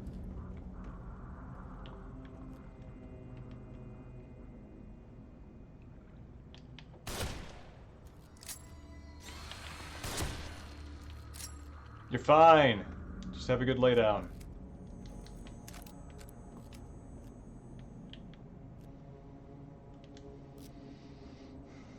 Wonder if I have any luck here. Alright, that connects.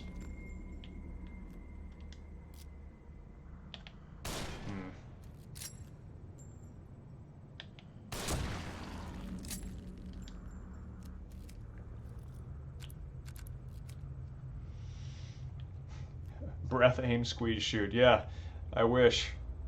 Think... What game is it that actually incorporates that I'm thinking of that is in the library of games that I play? I know that a lot of very like military shooters incorporate that mechanic, but I'm thinking there's one in the Resident Evil Metal Gear area that also does that.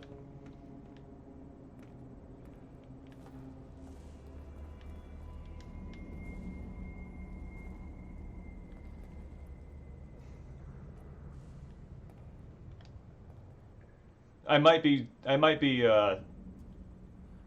superimposing huh.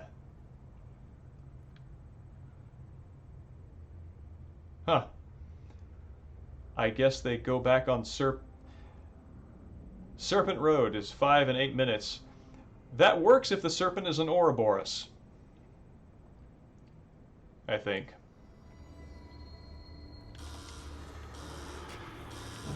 Ah!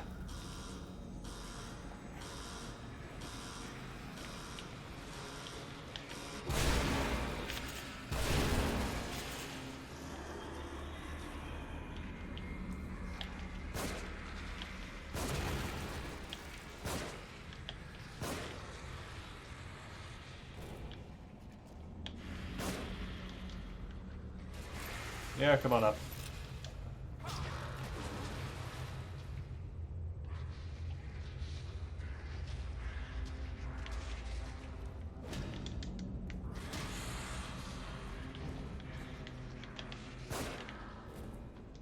Let's take care of that.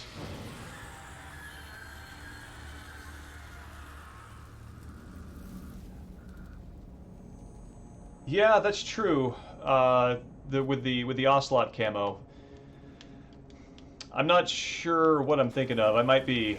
I think that I am mixing memories of games because I think the sort of category of sort of like Japanese developed action adventure shooters um, don't really use that very much. You're fine.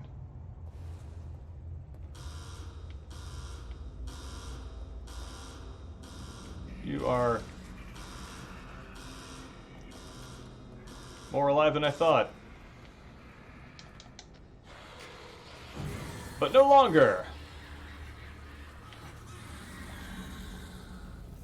Oh, cool! The footsteps are on fire as he runs.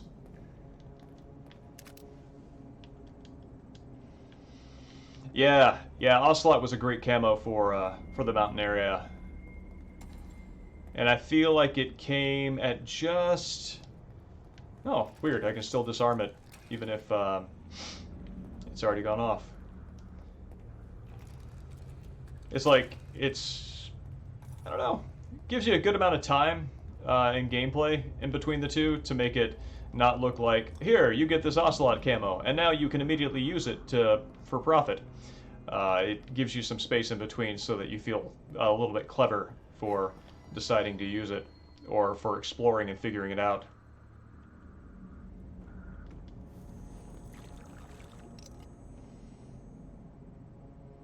Receiver 2 brings the new gun stuff into play. Hands get shakier the longer you aim. Yeah, and depending on the weight of the gun. Yeah, what's got the blood spots going here? Are we outside? Yeah, that's it. Okay. Let's take this apart.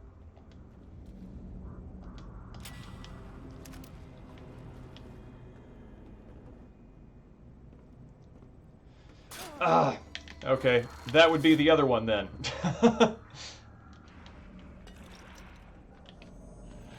Oh!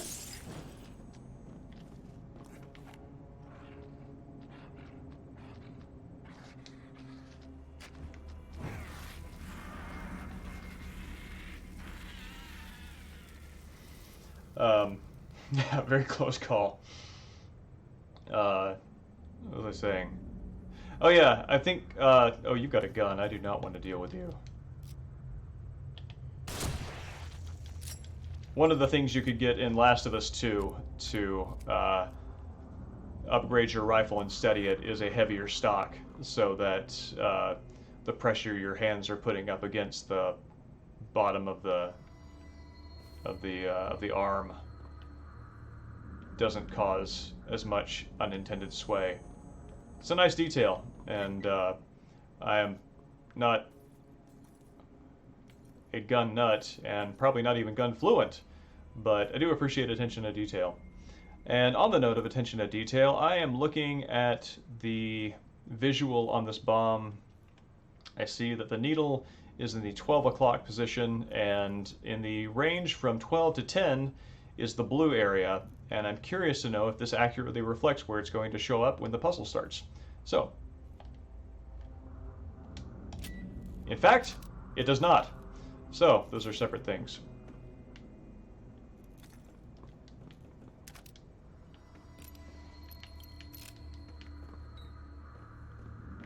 But anyway, yeah, I don't remember if I finished this thought, so I'm going to say it again, if so. I'm not a gun nut, but I do appreciate accuracy to what I do know.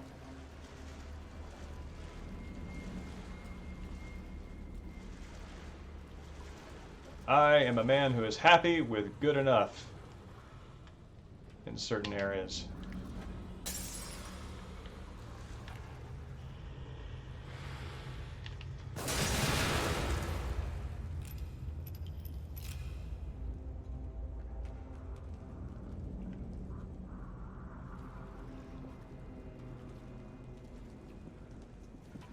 Button to tap the underside of the mag after it's inserted to make sure it's seated correctly. That's nice. That's a nice touch.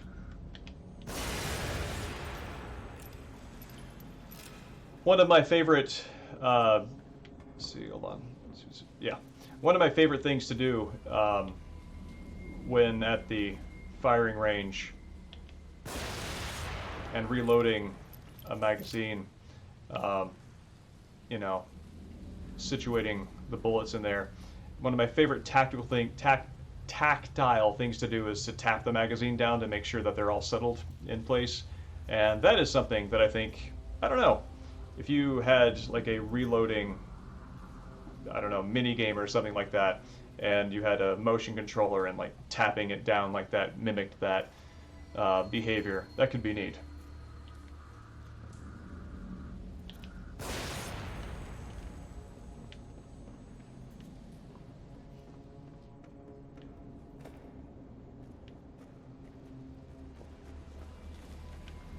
See, anything else out here that I want? Any more free found Mountain Dew? Kind of like shaking the flashlight in Last of Us 2. Yes, exactly. That that I-beam has an awfully guillotine slant to it. Let's hope this goes better than the French Revolution did for the nobles. All right.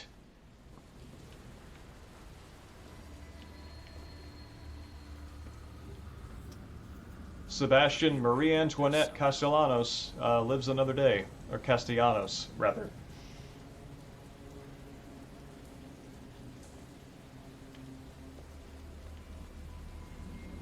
Oh God!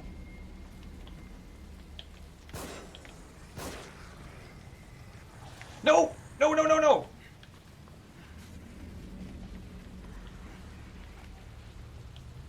These are not my intentions, and neither should they be yours. Oh, huh. He died. Okay.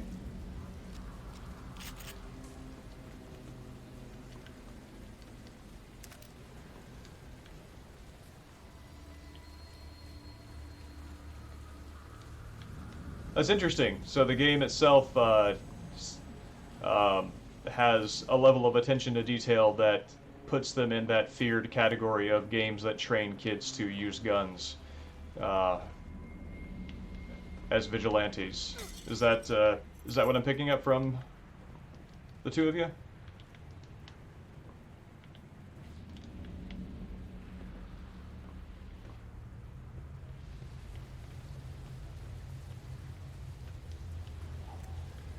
Oh, this stuff. Yeah. This is an area, alright. R2 is largely not accidentally about not actually shooting yourself. It's funny.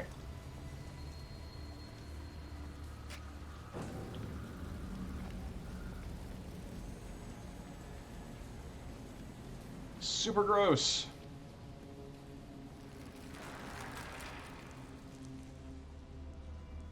Hmm.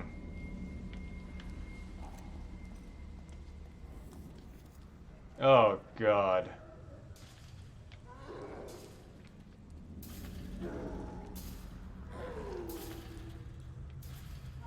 I just want to take this moment of safety to let you know that I don't like you.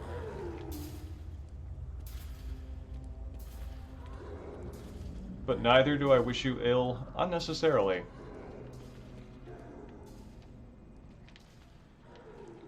Godspeed, Grossman.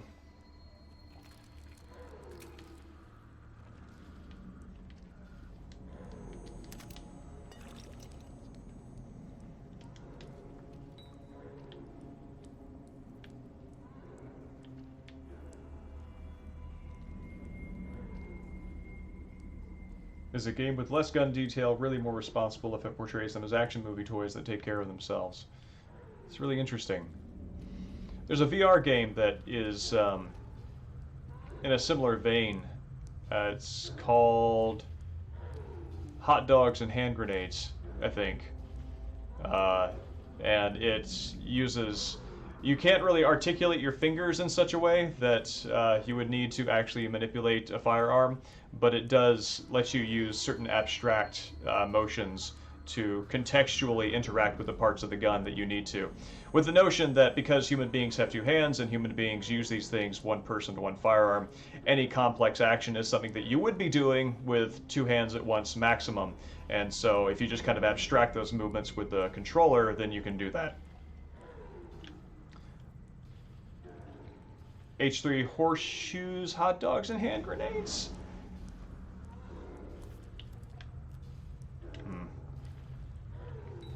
Ah, I did not even see you there.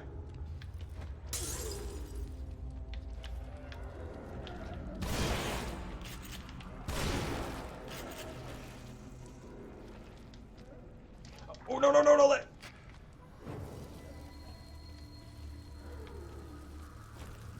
Oh. You climbed on top of something you did not want to. Ah, but you sure got down pretty easy.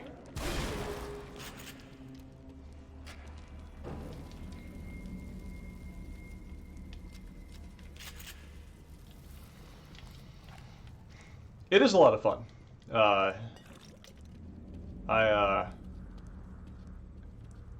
had a good experience with it, and it is fun to be able to play with a lot of different kind of firearms in a comfy like backyard setting.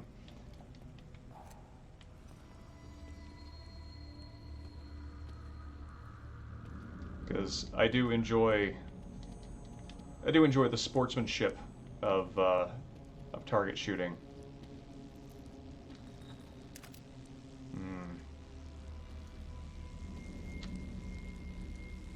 How is this gonna go?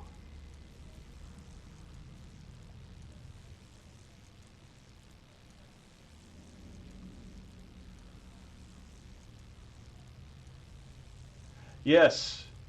Yes, that's right. I did not know who that man was until I played that game, and now I do. And I thought that it was pretty cool. You are pulsing.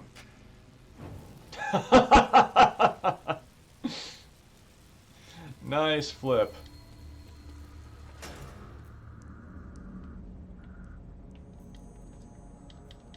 Can I turn it back on? I feel I would like to use this as a trap.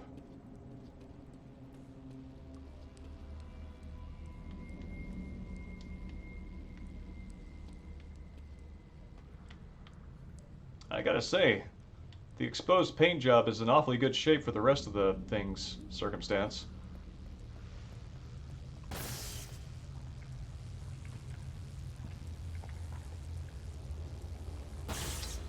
Oh, interesting. The goop responds to the electric shock. Oh. Is it gonna try again? It is not.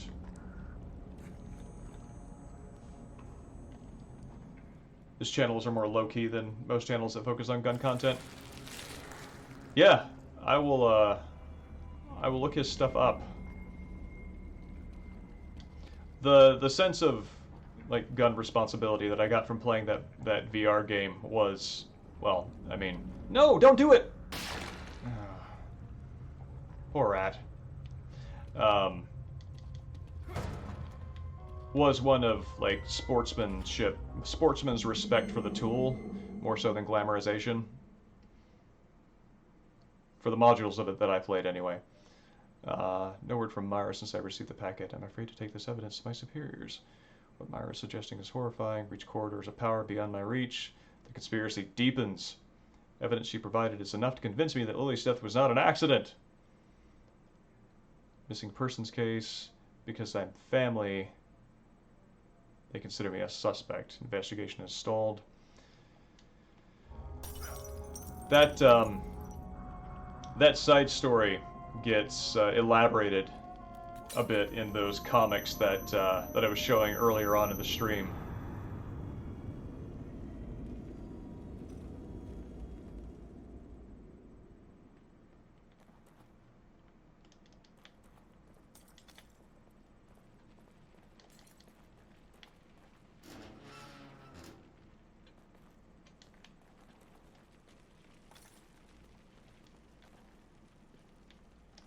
Yeah, Rat got a little acceleration happy there.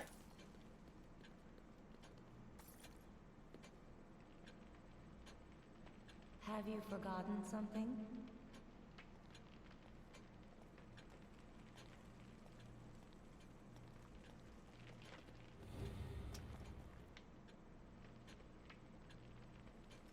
Tatiana Gutierrez. Missing. But she's...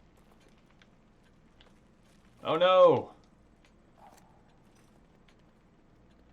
I lost my save supporting character.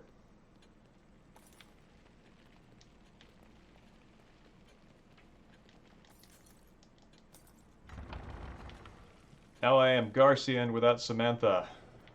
I am Snake without Mei Ling.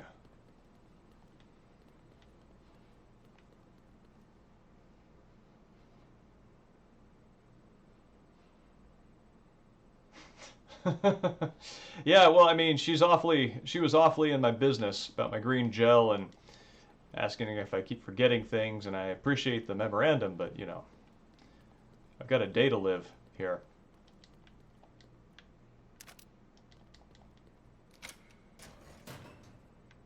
What? It's funny.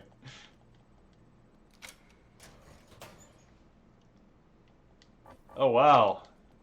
Better start relying on my shotgun here. Excuse me. Ooh. That's a lot of good gel.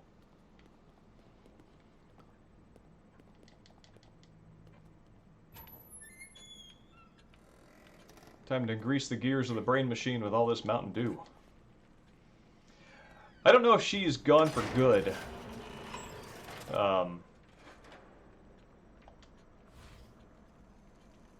Okay, that's at max. Syringe recovery. That seems like that's worth saving for, so I'm going to do that.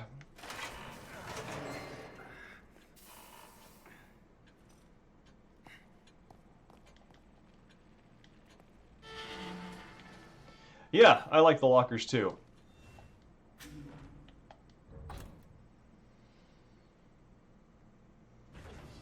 Wish the upgrades themselves were more interesting.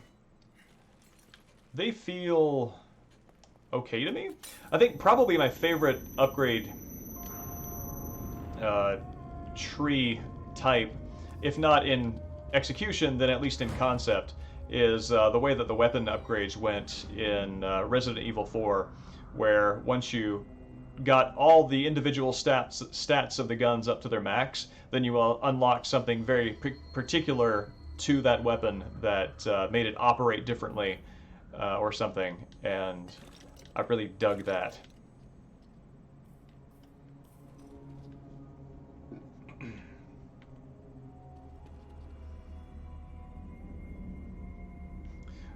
When they're your core stats, but better. Jesus!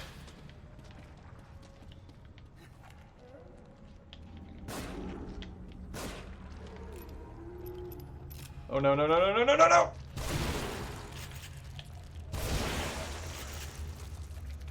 no! Good lord.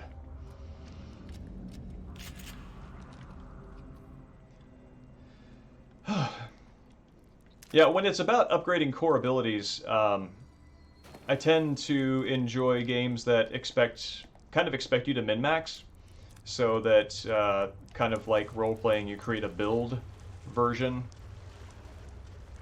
Aw. Oh.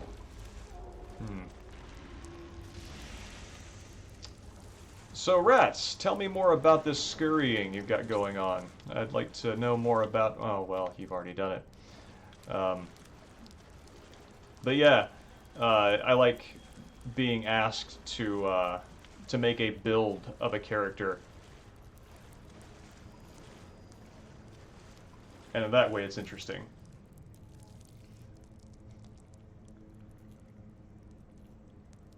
Giving you new abilities or augmenting existing ones.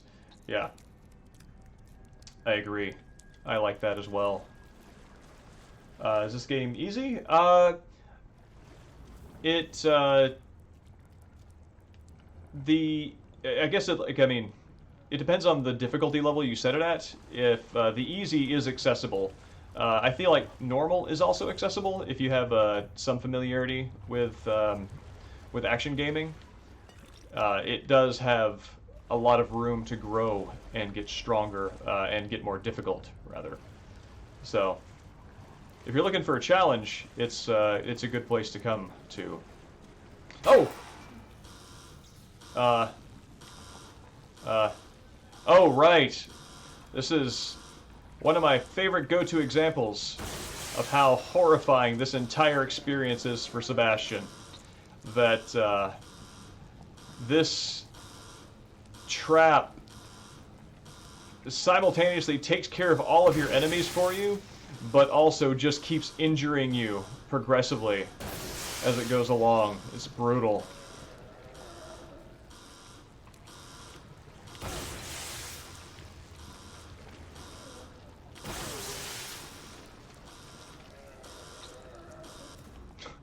Good lord.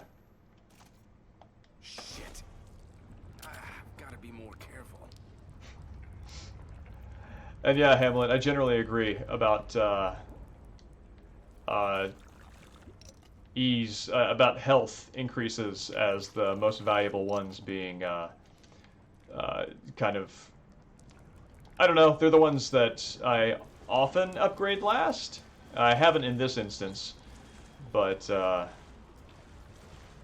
if I feel like the game's challenge, if I feel like the game is has its mechanics tight enough that I should be able to beat it without health upgrades, then I'll try to forego them.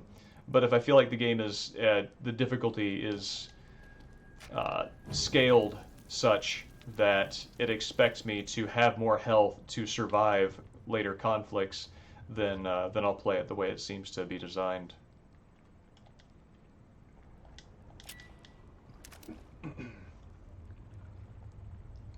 And yeah, it is, I prefer to save the ammo.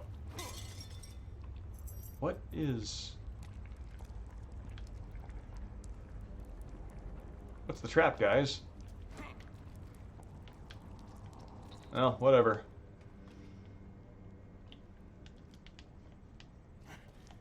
What's my health look like?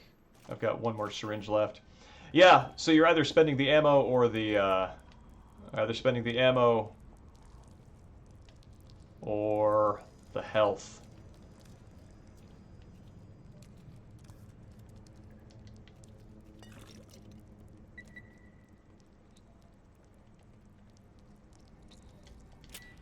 Cool.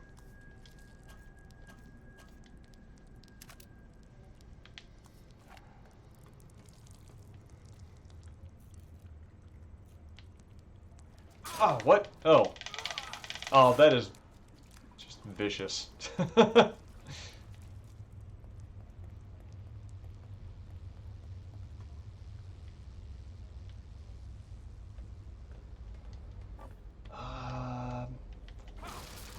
I don't think I can create extra space by holding one of those.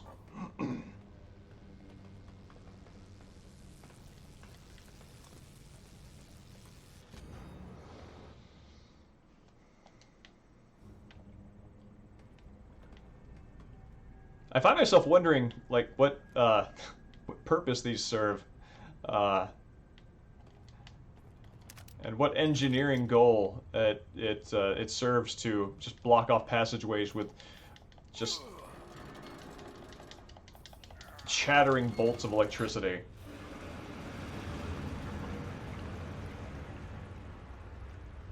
The core balancing act is between ammo, health, and item economy. I agree. I think that a lot of horror games find their biggest challenge design-wise in the late game, because you have to reflect that. Well, you don't have to, but most games want to reflect the fact that the player has grown, has come a long way, and that the old challenges would no longer be a threat currently, because that's just kind of your arc of growth. But not ending in a place where you're, running through hordes of enemies with a submachine gun seems to be a tough thing to avoid.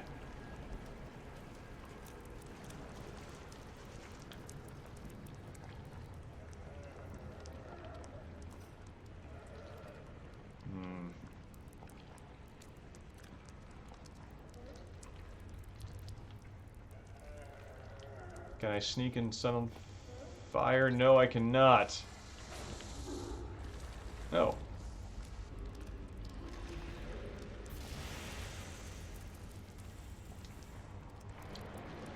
Well, thank you.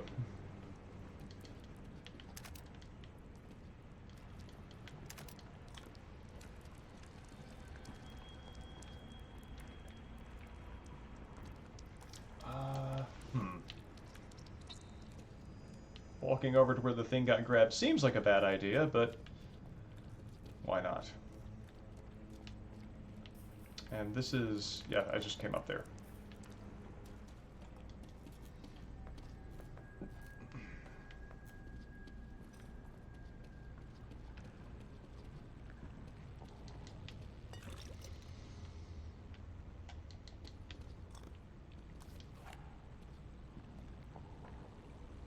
Silent Hill 1 and 2 did it really well by making later enemies really dangerous, so if you play, you can just blow stupid amounts of ammo.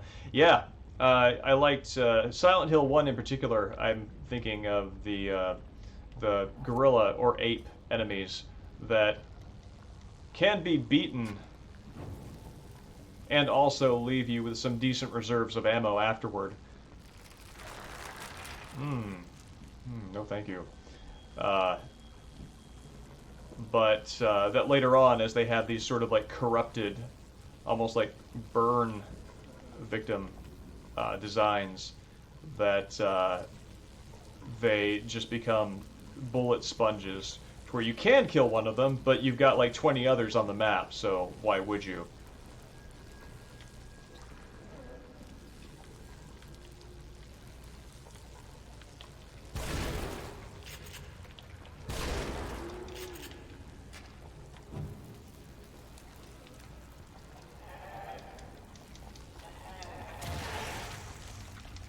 Oh, no, no, no, no, no, no, no, no!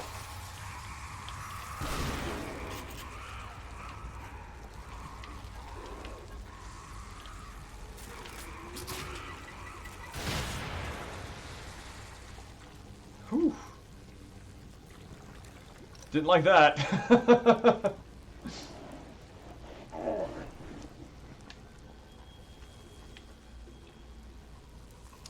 Yeah, with Silent Hill 1, my attitude toward enemies changed from early in the game, like in the elementary school, where I'm just clearing out everywhere because I know that I'm going to need to go back and explore, and I would like to do so, unimpeded, versus...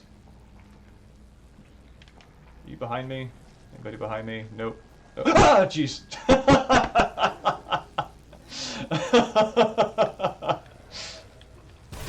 Oh man, did not see that.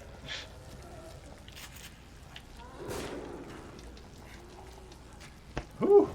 that's the experience I'm here for.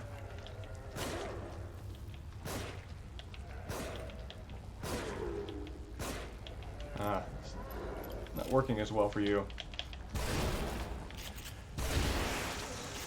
Oh man.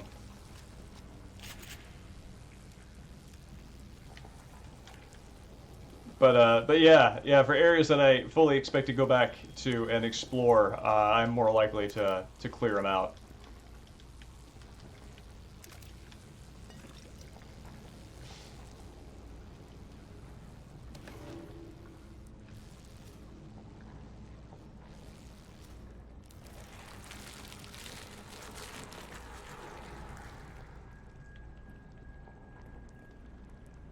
Ah.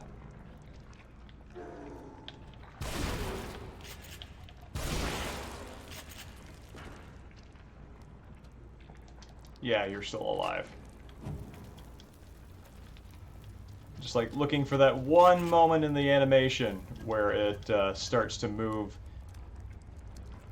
in ways that are not ragdolly.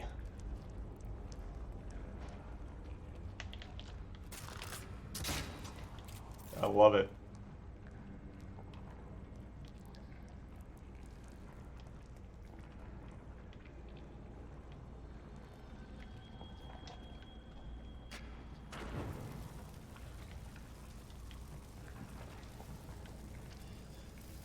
I think you're dead. You're fine.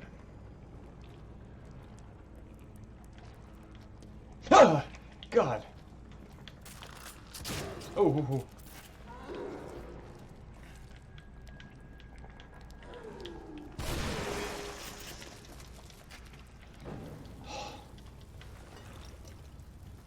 Goodness.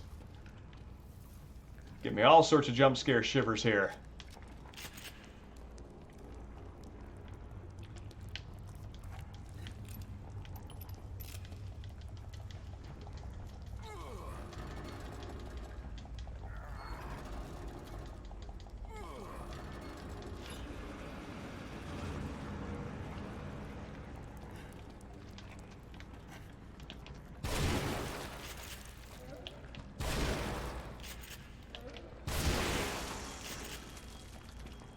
The thing that I find most upsetting about those enemy designs is how their grunts sound like confused animals that are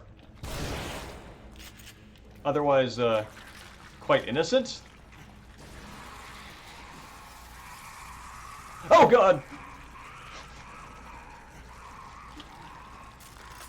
At least until you get to that part of their life cycle. Whew.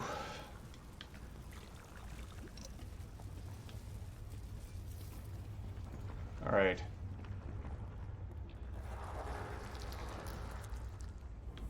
Okay. I'm blocked out.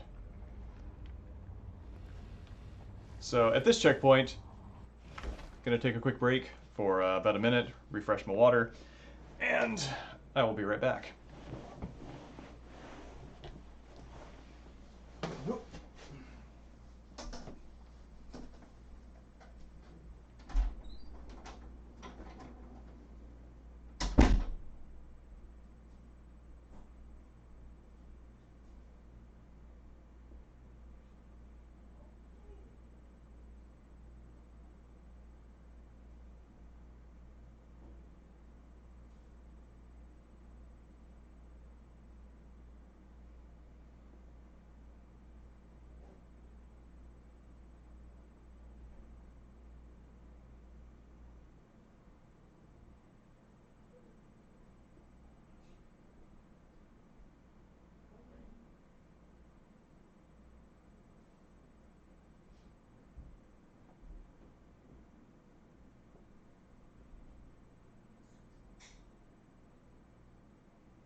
almost forgot.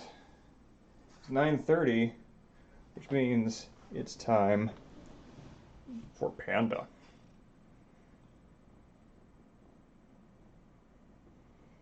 This is Samson. Big boy. Big Panda.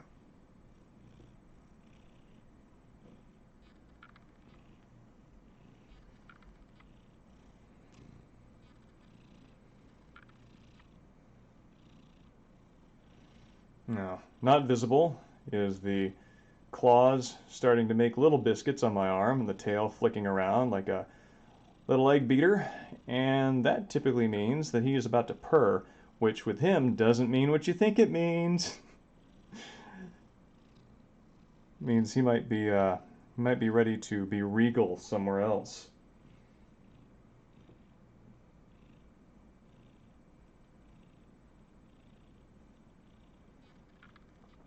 Although his temperament is strange. Well, not strange. His temperament is on the spectrum of cat, because he does not mind being held under these circumstances, but he does not like being pet longer than 3 scritches on the top of the head. I think we might be at the limit of panda time here. Oh, but such purrs! Thank you, Panda, for gracing us with your presence.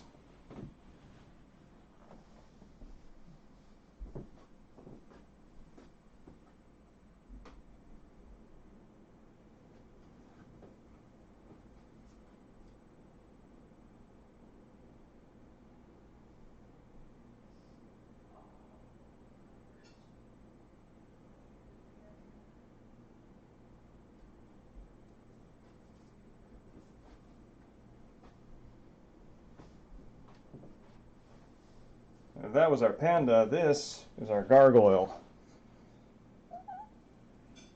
Gargoyles, of course, known for their excess mobility and shiftiness. And volume.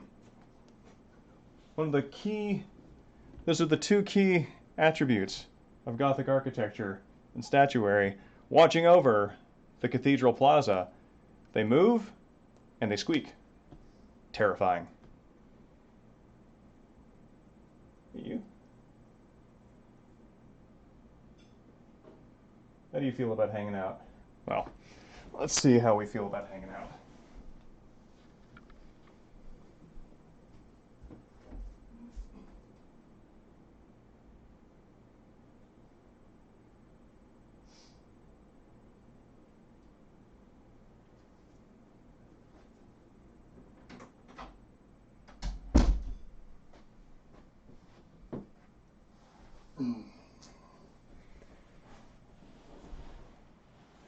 Yes, this is the time where the stream really hits its stride and gets into its true final form.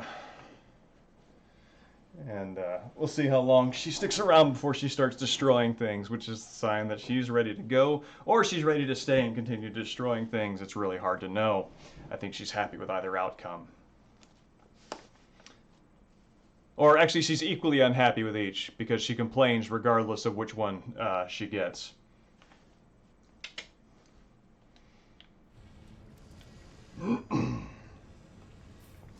Is this, these things look,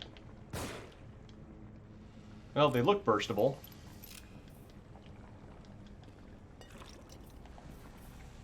Oh, wow. That is some pretty severe lighting on that, pustule. Please don't explode on me.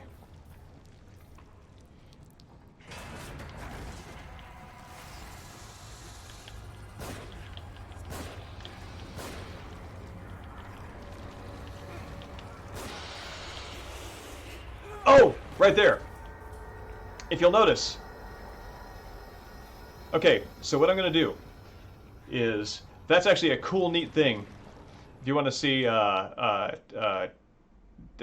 something that was left from, I'm sure, a previous design, the gun that he is holding is not Sebastian's revolver. It is actually Joseph's automatic. So here.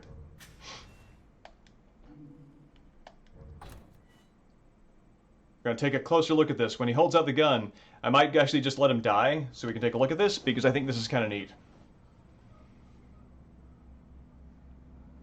Yeah, it's also not a weapon you can ever wield. Alright.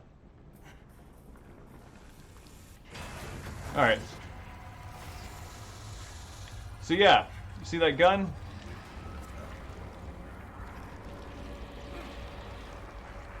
That is, what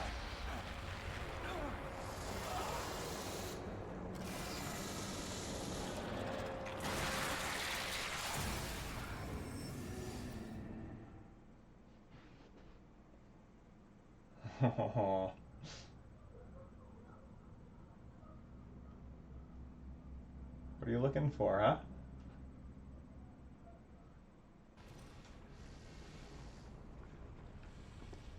Yeah. So yeah, that's interesting. I guess let me take a look at what the Magnum looks like here. Now the Magnum is also a revolver. What am I thinking? There is no semi-automatic handgun in his inventory, and I don't know if you can ever acquire one. So, yeah, that's neat. I remember when I was going through with my Evil Within 2 essay, and I was going through and getting a bunch of screenshots of parallels between the two games. I noticed that. What do you? Oh my God! How do you find the one thing I don't want you to play with? Because you do good work. That's how. All right, I got to deal with this. Hold on.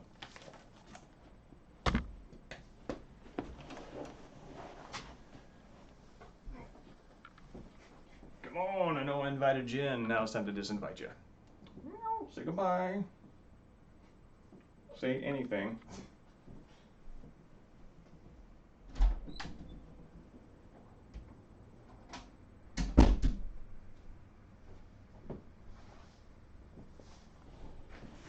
All right. What do we do? Cats do very well at being conscripted into entertaining. So, yeah. I noticed that and found it odd. Oh, cool, you can actually see him there. I didn't know you could do that!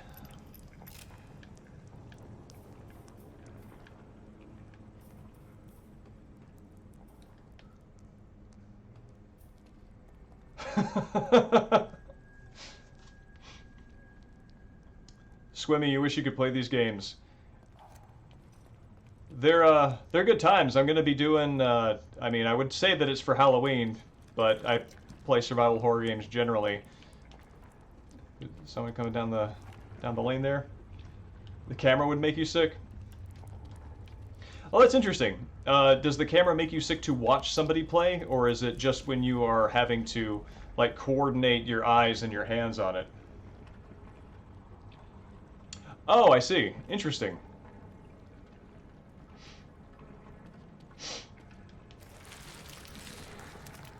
Now, is that why, Swimmy, I know that you speedrun a lot of 2D games and have actually quite exceptionally cleared everything in the Binding of Isaac, all difficulties and with all limitations activated. So is that one of the reasons why you favor those games? Because the 3D environments make you motion sick?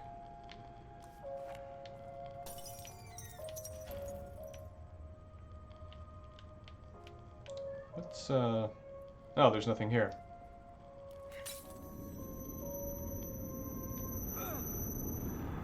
Oh, that's really interesting.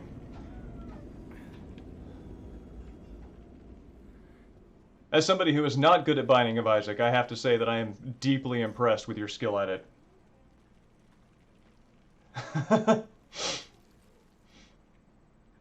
Oh, interesting. 3D doesn't necessarily make you sick. Oh, wow. RE4 speedruns are cool.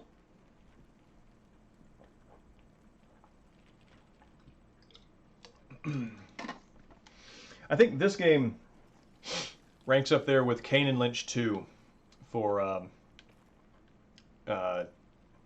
persistent and cinematically effective shaky cam, over the shoulder shaky cam.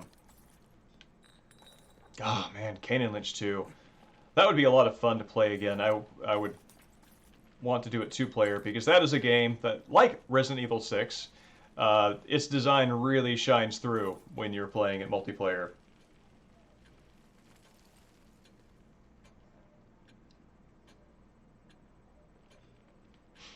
Oh, cool.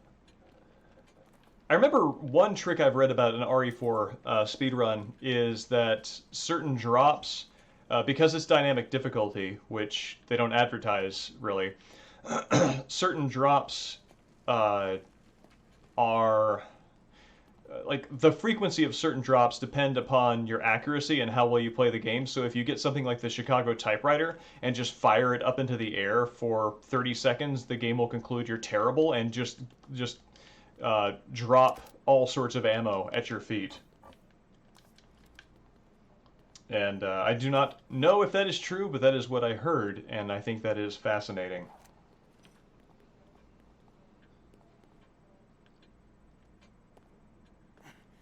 Okay.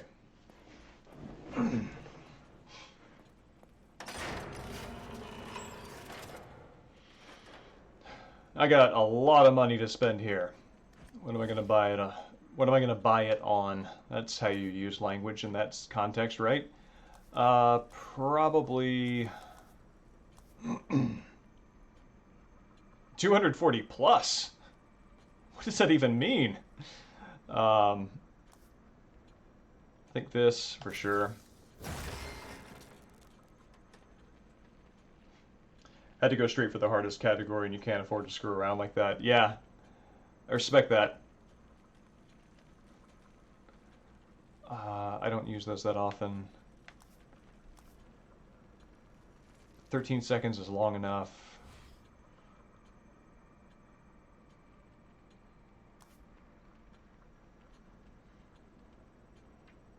That has been an obstacle.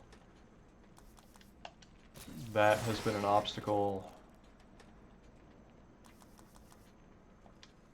Yeah.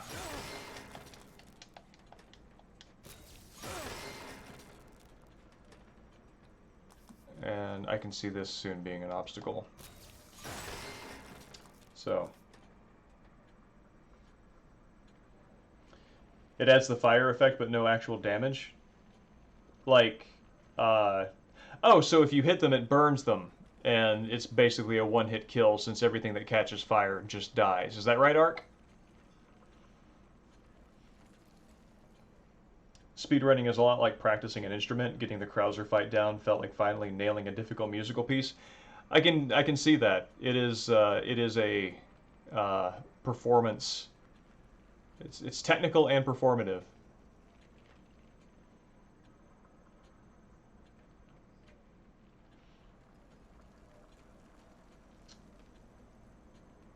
Oh wow.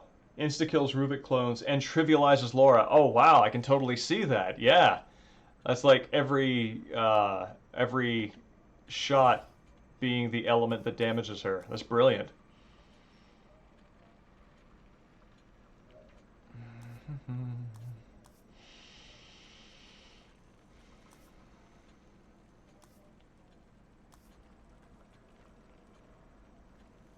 Yeah. I don't know if I need that, though. Okay. Let's go ahead and spend on something I absolutely don't need as a way of settling that problem.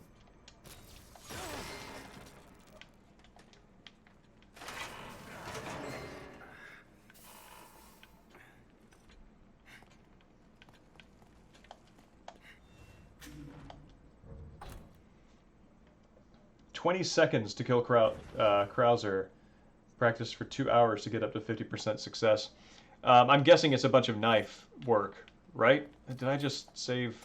I don't pay attention to anything I do. Cool.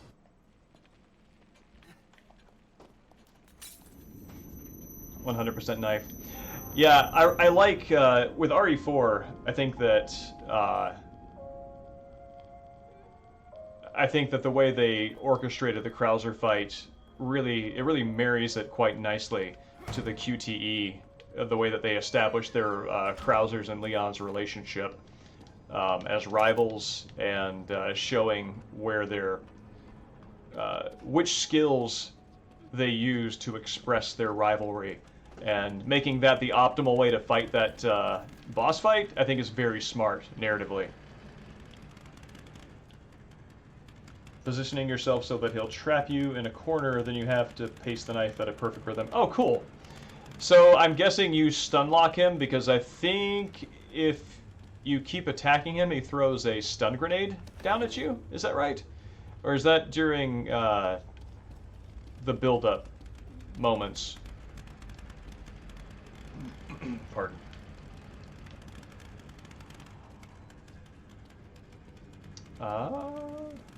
Shit.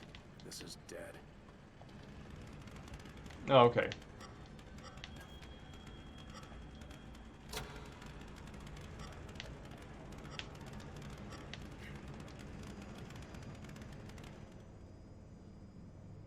Damn it. What am I, an electrician?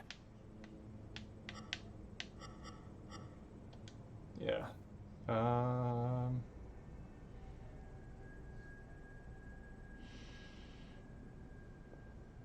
Lift. Oh, okay. Okay. I see. These open different doors. I gotcha.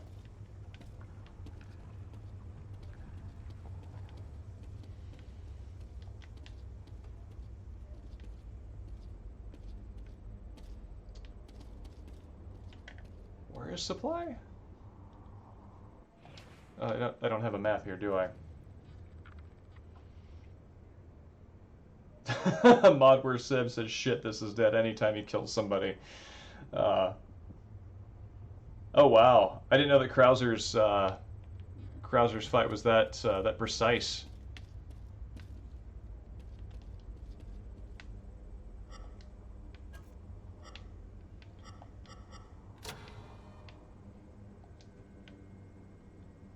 Can I?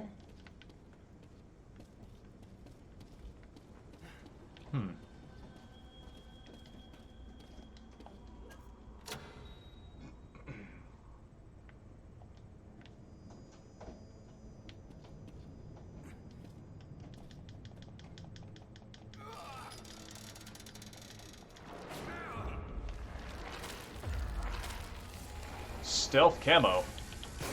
There, he's got the gun again.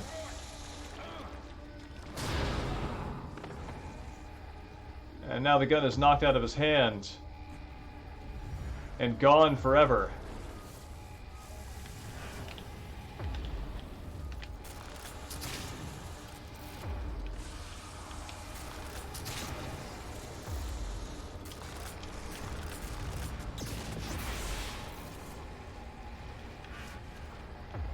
Let's see.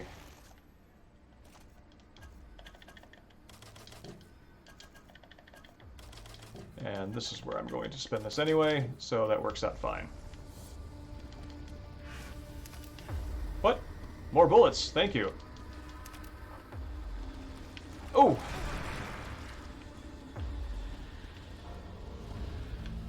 Wait a minute. Are we hanging out in the tubes? Is that what's going on here? Yes, we are. Ah.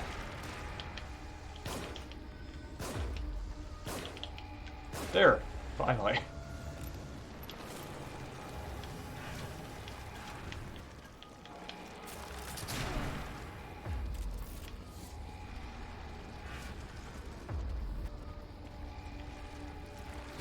Where is it?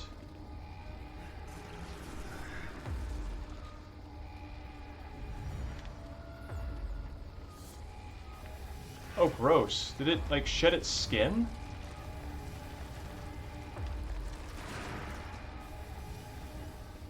Grab this back.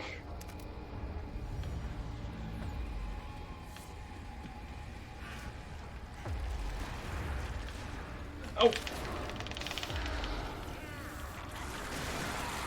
Oh, man.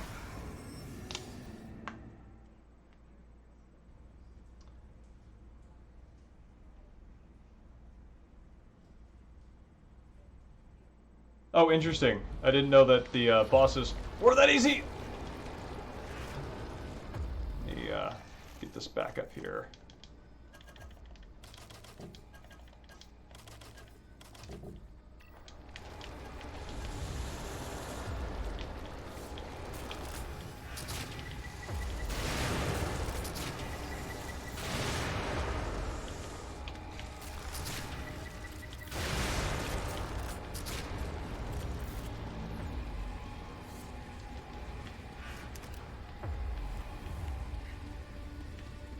There you are. Hey.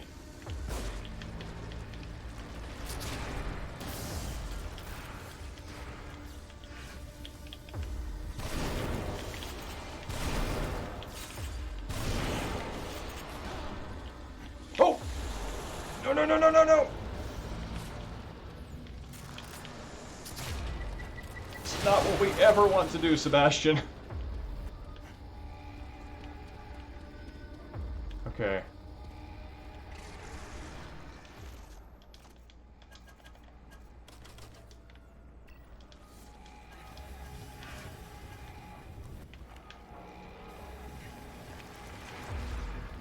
Where are you? Oh, come on!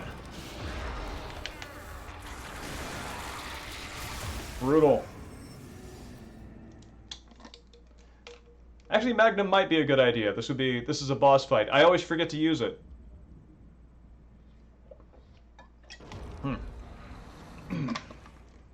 Thank you, Jacket. Let's just... Ooh, yeah!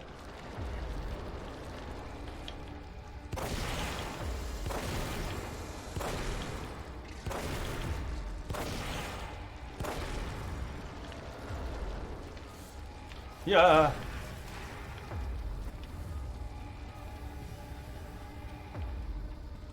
I think that's got me off on a really good start. I need to do this again.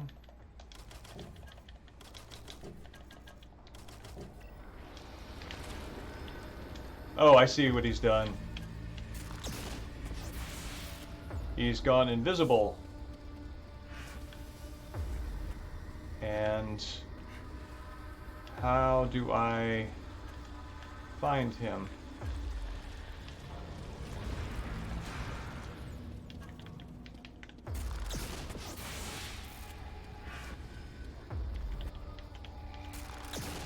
That's it.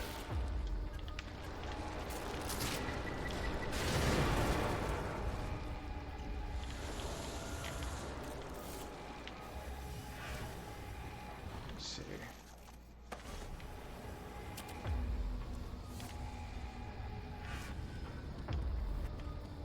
Okay. Where is the drool? Yeah. There we are. There we are.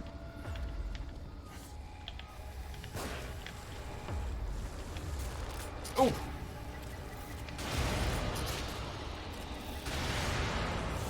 That do it? That did it.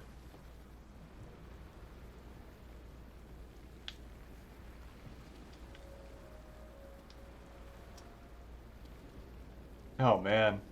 I know it's just by accident of the fact that I'm right next to Claire de Lune, but right next to the save room, but hearing Claire de Lune after that is a nice moment. Whew. I hope that our friend left me ammo of the type that I could use a refill on.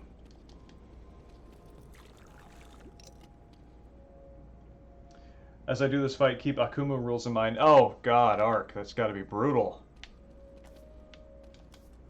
Let's go ahead and refill this. Reload, that's the term for filling up a gun, right? Delago. Oh yeah, I can see that being a challenge on a speed run. Chief Mendez, I've never tried speedrunning RE4, but that was one boss I was able to get to a pretty fast to resolve pretty quickly.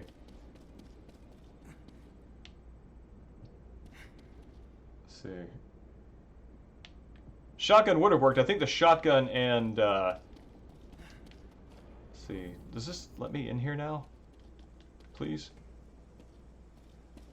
That's so strange. I thought I opened that door.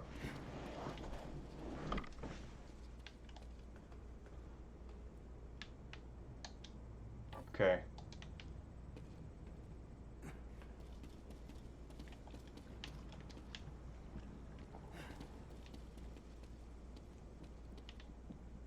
I remember there being some way to access that room.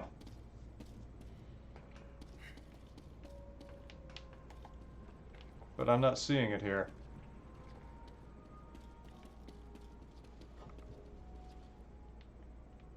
Oh wow, he takes more damage due to the increased frame rate from incendiaries. That's awesome. I have a big spot in my heart for when HD upgrades do weird, surprising, and janky things to the originals.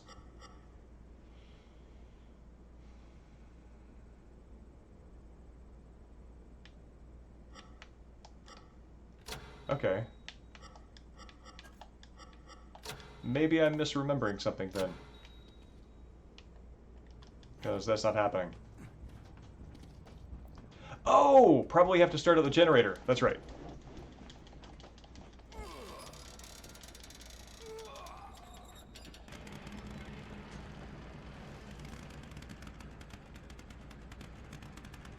Yeah, that's what I'm thinking about. Try becoming an electrician. That was actually my grandfather's advice when I went to school. He told me that I should, after I was done with college, go to a trade school and pick up being an electrician because the world will always need an electrician. And he wasn't wrong. He wasn't wrong.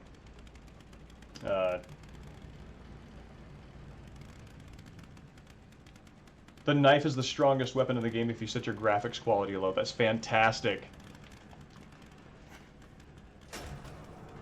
I love it.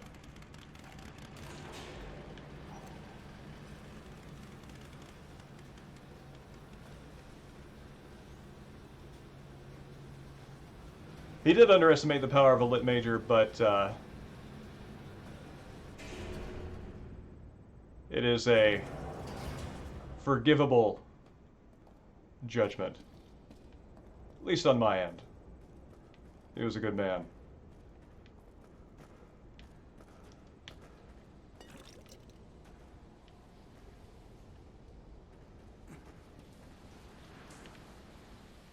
It's awfully ominous.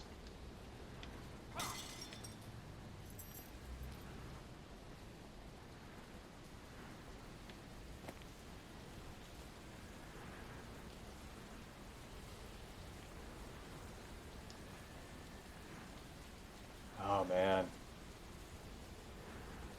I love a good rainstorm. And I just love this skyline.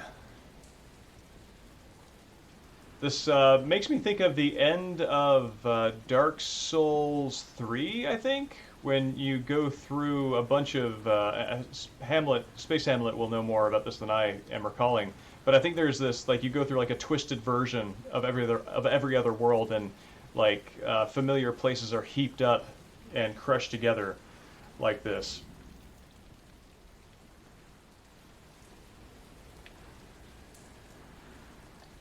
This is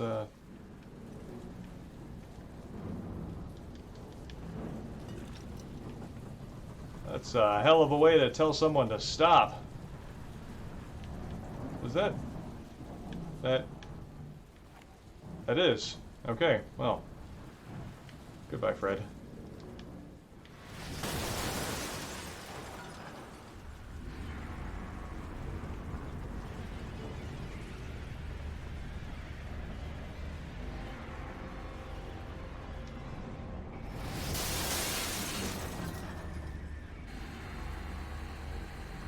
This is really cool.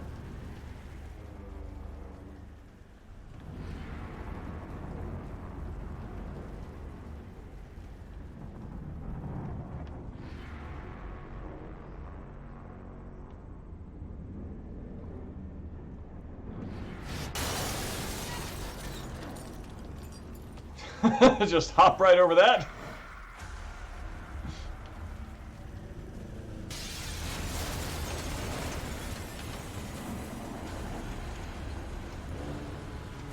Go, go, go, go, go! This is a big Nate Drake moment.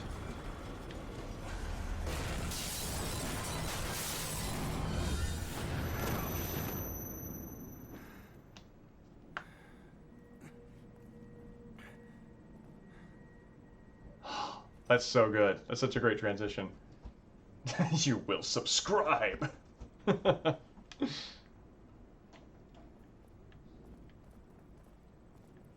If you think I'm smashing these windows with I-beams, wait till you see what I do to what I use to smash that like button. Is from Ruvik's perspective. That's the joke. You published my research in your name again. Did you think I wouldn't find out? And I have done you a favor. You have no credentials. You'd never appear in a reputable journal otherwise.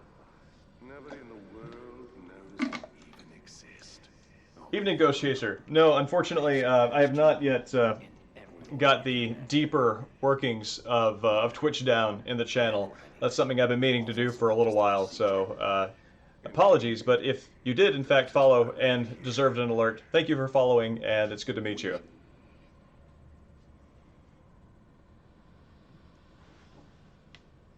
You wouldn't dare. You couldn't complete it without me. This is so interesting. Just want to get a look at these three dudes. So this is something I'm going to pay attention to when we do the consequence after this. Is I want to see... Oh boy. Basically, I want to see if they reuse those dudes in the suits there, because I know that there are a lot of Mobius employees there, and I have not seen any other instance where they would use those character models here. Surprised this work ended up in a reputable journal. Well, you know, that was before the SoCal hoax, and they were just accepting anything, right? Oh, no, no, no, no, no, no!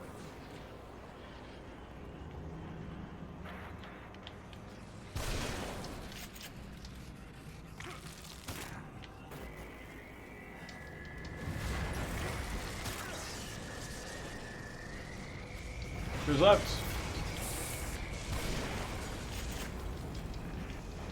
Come on, buddy.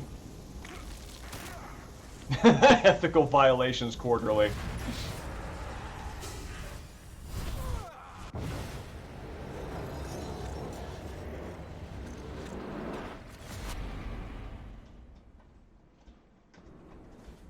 Nice.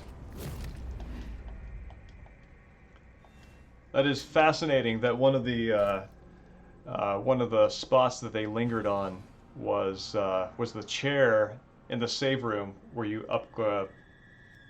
upgrade your abilities.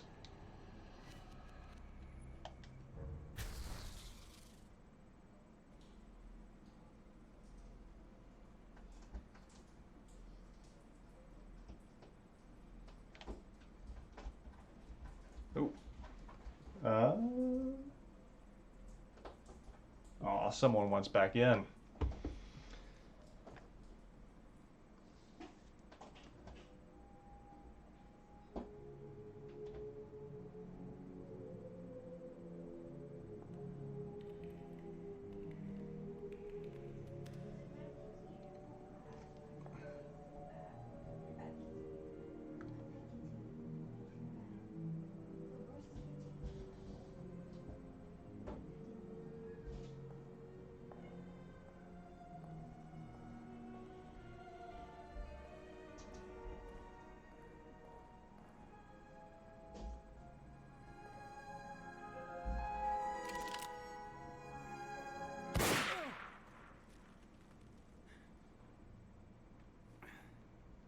Such a good moment.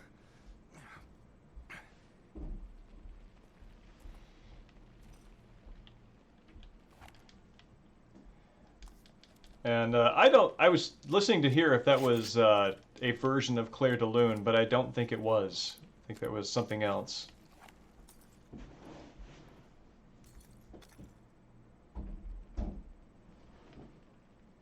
Alright, hold on a sec.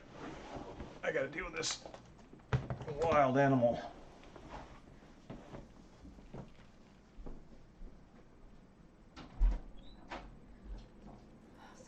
Thank you. It looks amazing. Thank you. Yeah, that's fine. Just, weight distribution. It's fine if she hops up there. No, it's not. It's just too harassing. I think I'll worry about it long enough. I appreciate the thought. You shouldn't deal with it. I know. Thank you. This is best drive.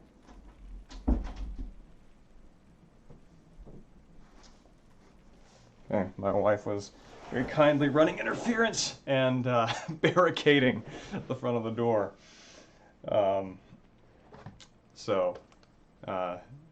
Significantly. So fortunately the door opens inward so I can in fact get out. Otherwise I might think that there were ulterior motives involved. Some sort of cask of Amontillado notion. Okay, Ark. Yeah, cool. Yes, please stick around. I'm going to be playing this for a little bit longer. And we are right at the end.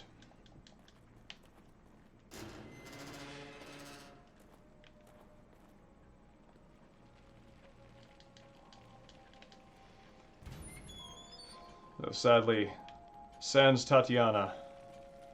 But Nobody here at all? a rare instance of Claire de Lune actually playing inside the save space.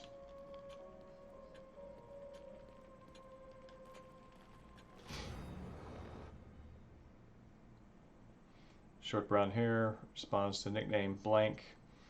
I think this is like Kidman as a kid, because it's got the same sort of shape language for the face, same sort of haircut, and also I know that her nickname is Kid, and there's the 3 asterisks. So I know that Kidman was taken in by Mobius when young.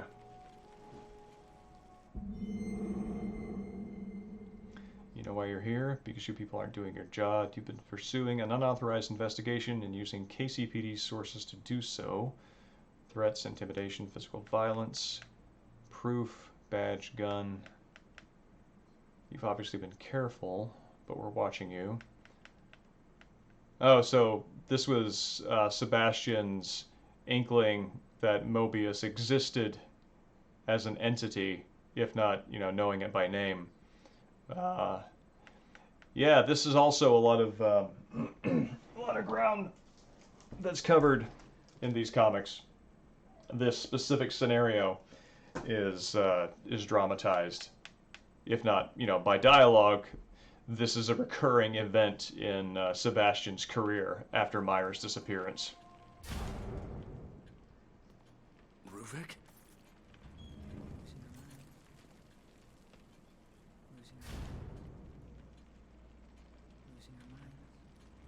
Oh, cool.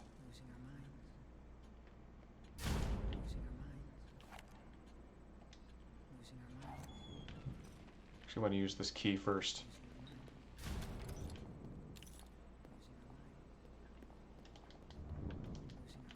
Just let me load up.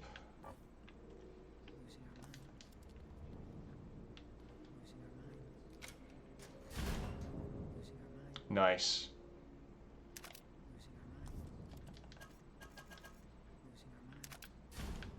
Do I have any other key? Yes, I do. Yeah, Kidman's eyes were purple.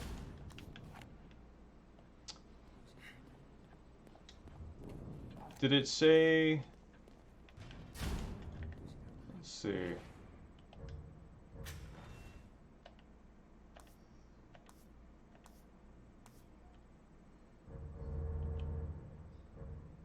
Short hair, brown eyes. Huh, interesting. Yeah, her eyes were purple. Maybe contacts?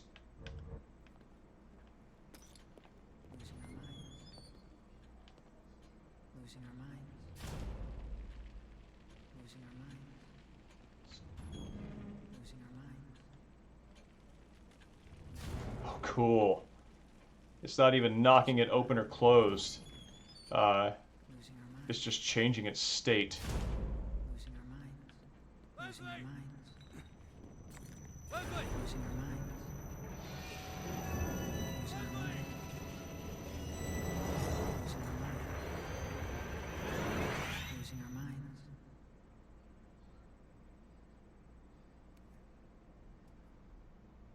This way.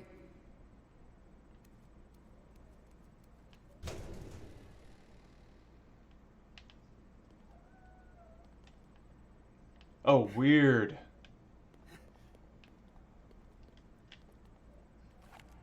Oh, that's so cool. That environment is the same. This is the same, but everything else is changing. That's so cool.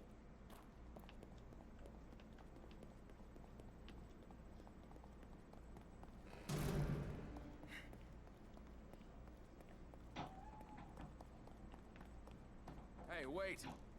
Optic nerve.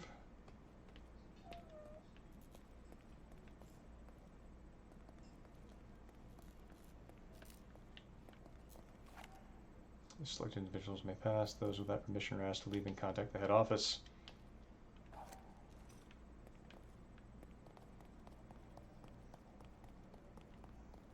Weird. Next time one of these signs comes up, I'm noticing the lettering sort of pops in.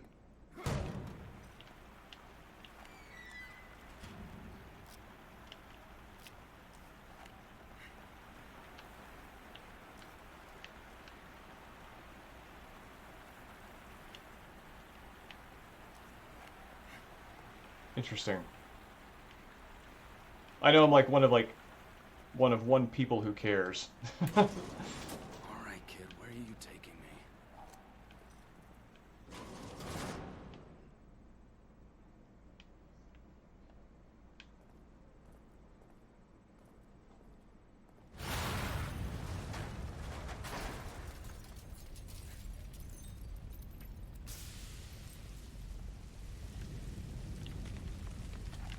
Yeah.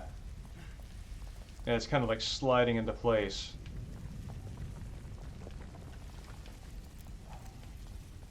That's cool.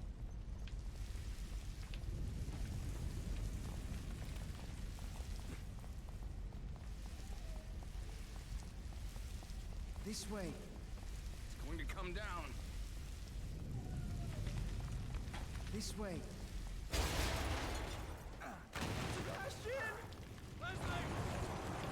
Oh man.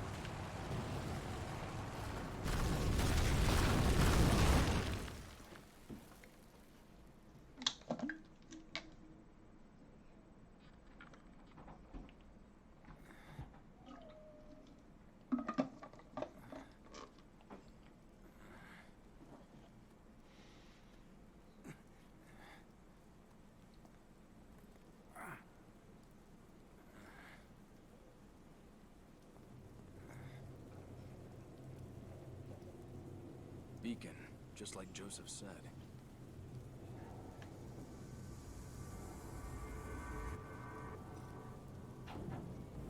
This is such a great shot. I love the exterior of this Gothic facility.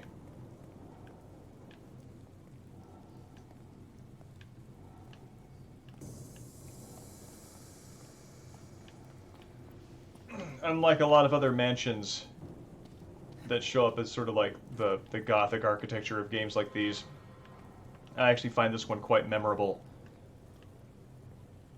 among them.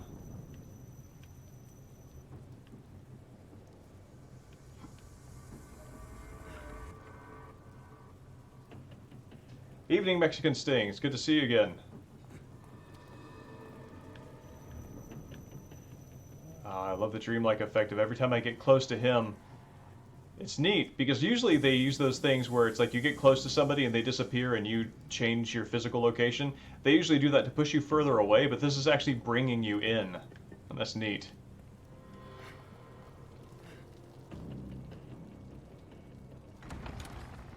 Oh, why thank you. My suspenders are happy that everyone is here. I knew it.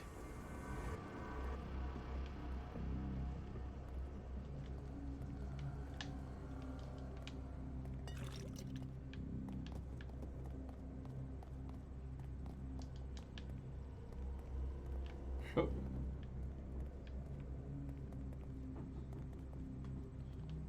So this is right about the place where Sebastian even first entered STEM, I think.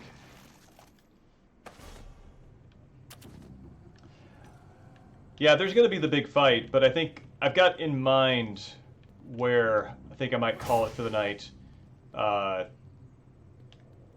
Because I do need to grab some dinner here. But I figure next time we stream, I'll finish up this fight, and then we'll go through the first of the Consequence DLC. Yeah, Sebastian said I knew it. I mean, I don't know either, because, I mean, yeah, he walked into Beacon. That's what you would expect. Although, honestly, as shifty as the environments are here, maybe that in itself is remarkable. What's for big dinner? Probably leftovers. It's the way that usually goes.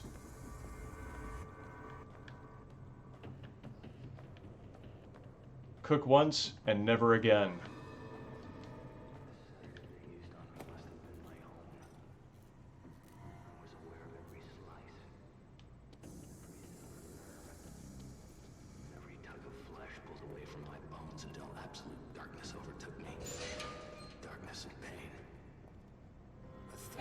Sensations as they probe my cerebrum, examine my work. An eternity of intensity. Pain. Pleasure. Rage. Ecstasy. Blending together into a single piercing noise. Until the darkness was broken by sparks.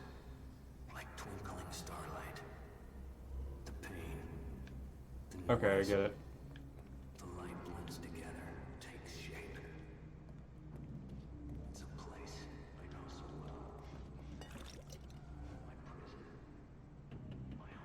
So, yeah, You brought this on yourself.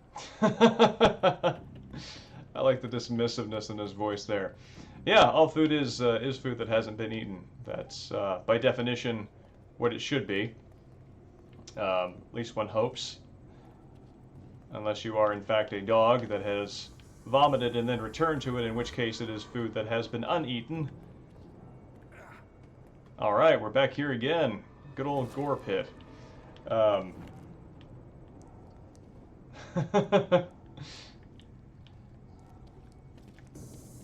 am, I guess, more specifically, I think it's baked chicken, sweet potatoes, and fried green beans is what I think exists in the refrigerator.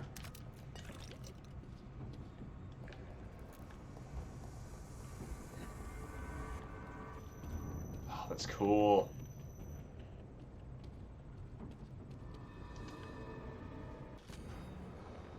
Newer note from Sewer. Do you still dream of escape so near at hand? What is the point of dreaming when your body lies here, never moving?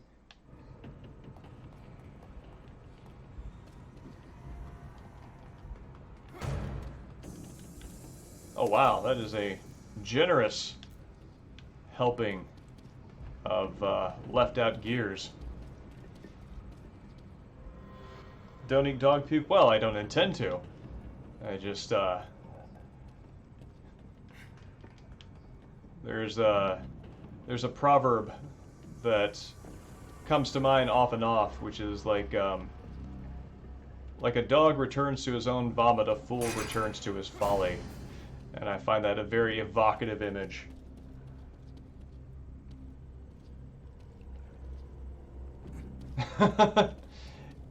Is this the forward direction? I don't want to go in the forward direction right now. I want to explore a little more. Okay, cool. This is Exploration Central. Or Exploration Annex. It seems a little out of the way for Central.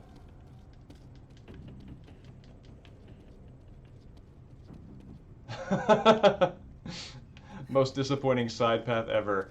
Yeah, what's down here? Is that running water? Yeah, that's sewage.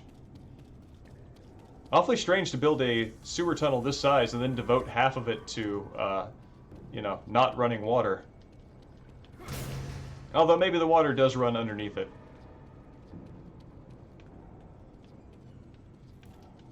I believe... That's right, there used to be a ladder in former years.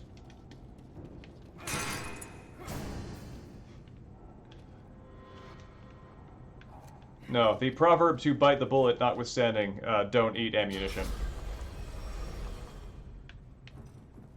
Doesn't stay down.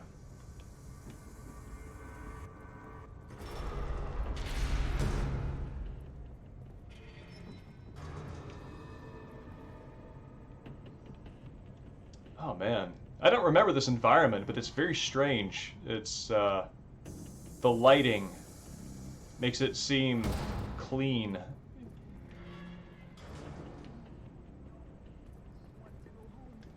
Leslie? There.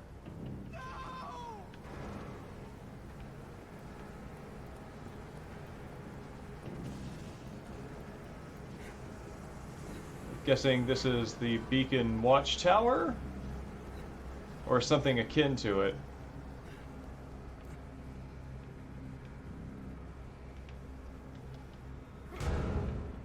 Oh, sewer water? Oh, yeah. I mean, just don't eat anything in this area. That's just probably a good rule of thumb.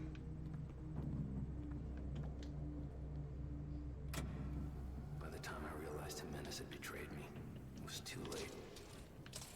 I was so close. He knew it. Knew that I was too focused to notice when he brought those men. They'd never gotten past my traps otherwise.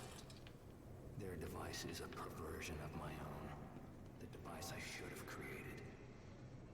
My data, my equipment, my theories, my mind. They replaced my husk of a body with a new dimension of torment.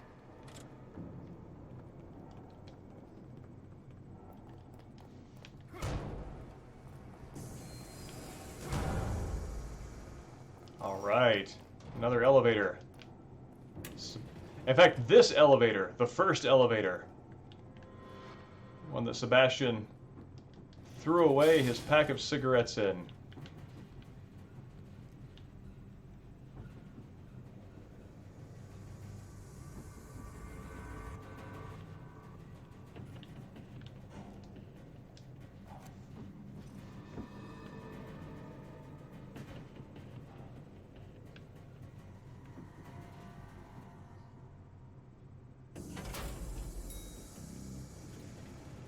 That's interesting. Usually they just shift up into a new environment, but they actually did a fade out that time.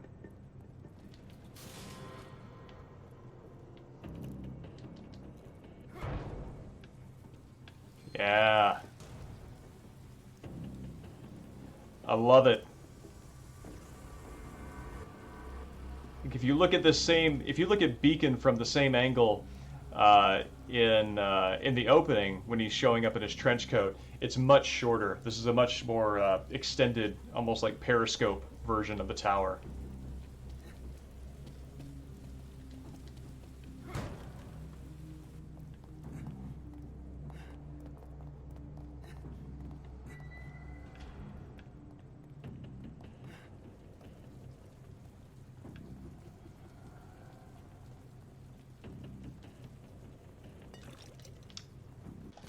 Not bad goop. Yeah, an even cooler house, yes. Actually, I think it's even morphed from the version of Beacon that we see from a distance everywhere else in the game.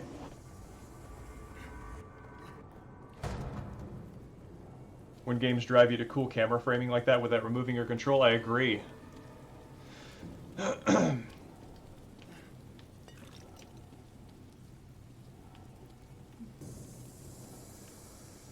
That nudge takes an artist's touch.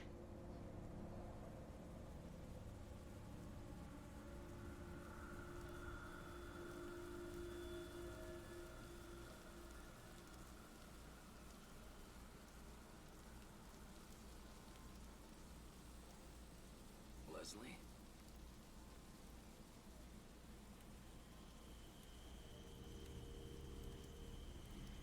Leslie showing a disturbing sense of presence.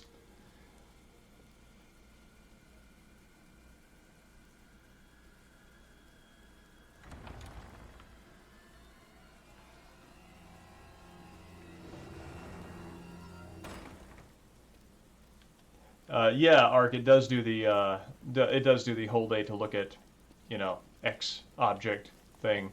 But I agree. I think that's a fine way of doing it, as long as I'm given the option to, and it's not sort of railroading me into it. And yeah, Mexican Sting, Naughty Dog is quite good at that. I remember being very impressed with the way that certain vistas were framed when I encountered them or entered into them in Last of Us 2.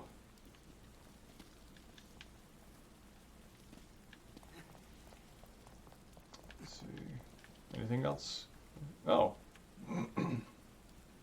Well, okay.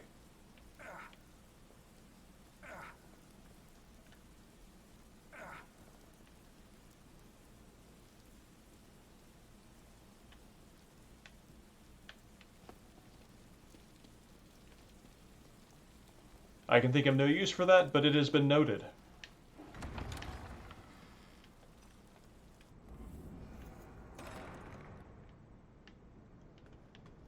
Tomb Raider is a series that I'm very undereducated on. I know very little about it.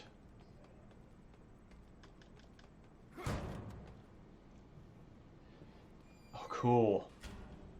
Because now we are in Beacon, I can't go to Dream Beacon.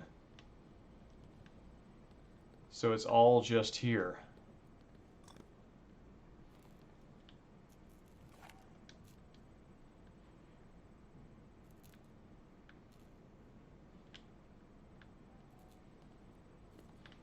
This is patch. That's a Mobius insignia.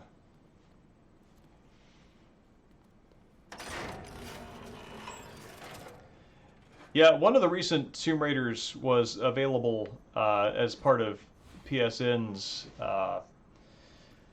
monthly free games, and I snagged that. I just haven't taken time to sort of chow down on it.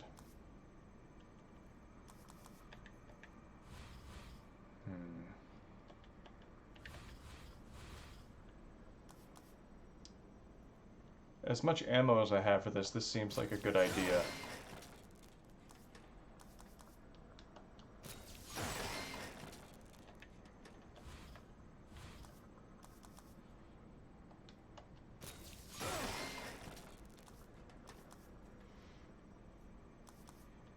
That's something to do.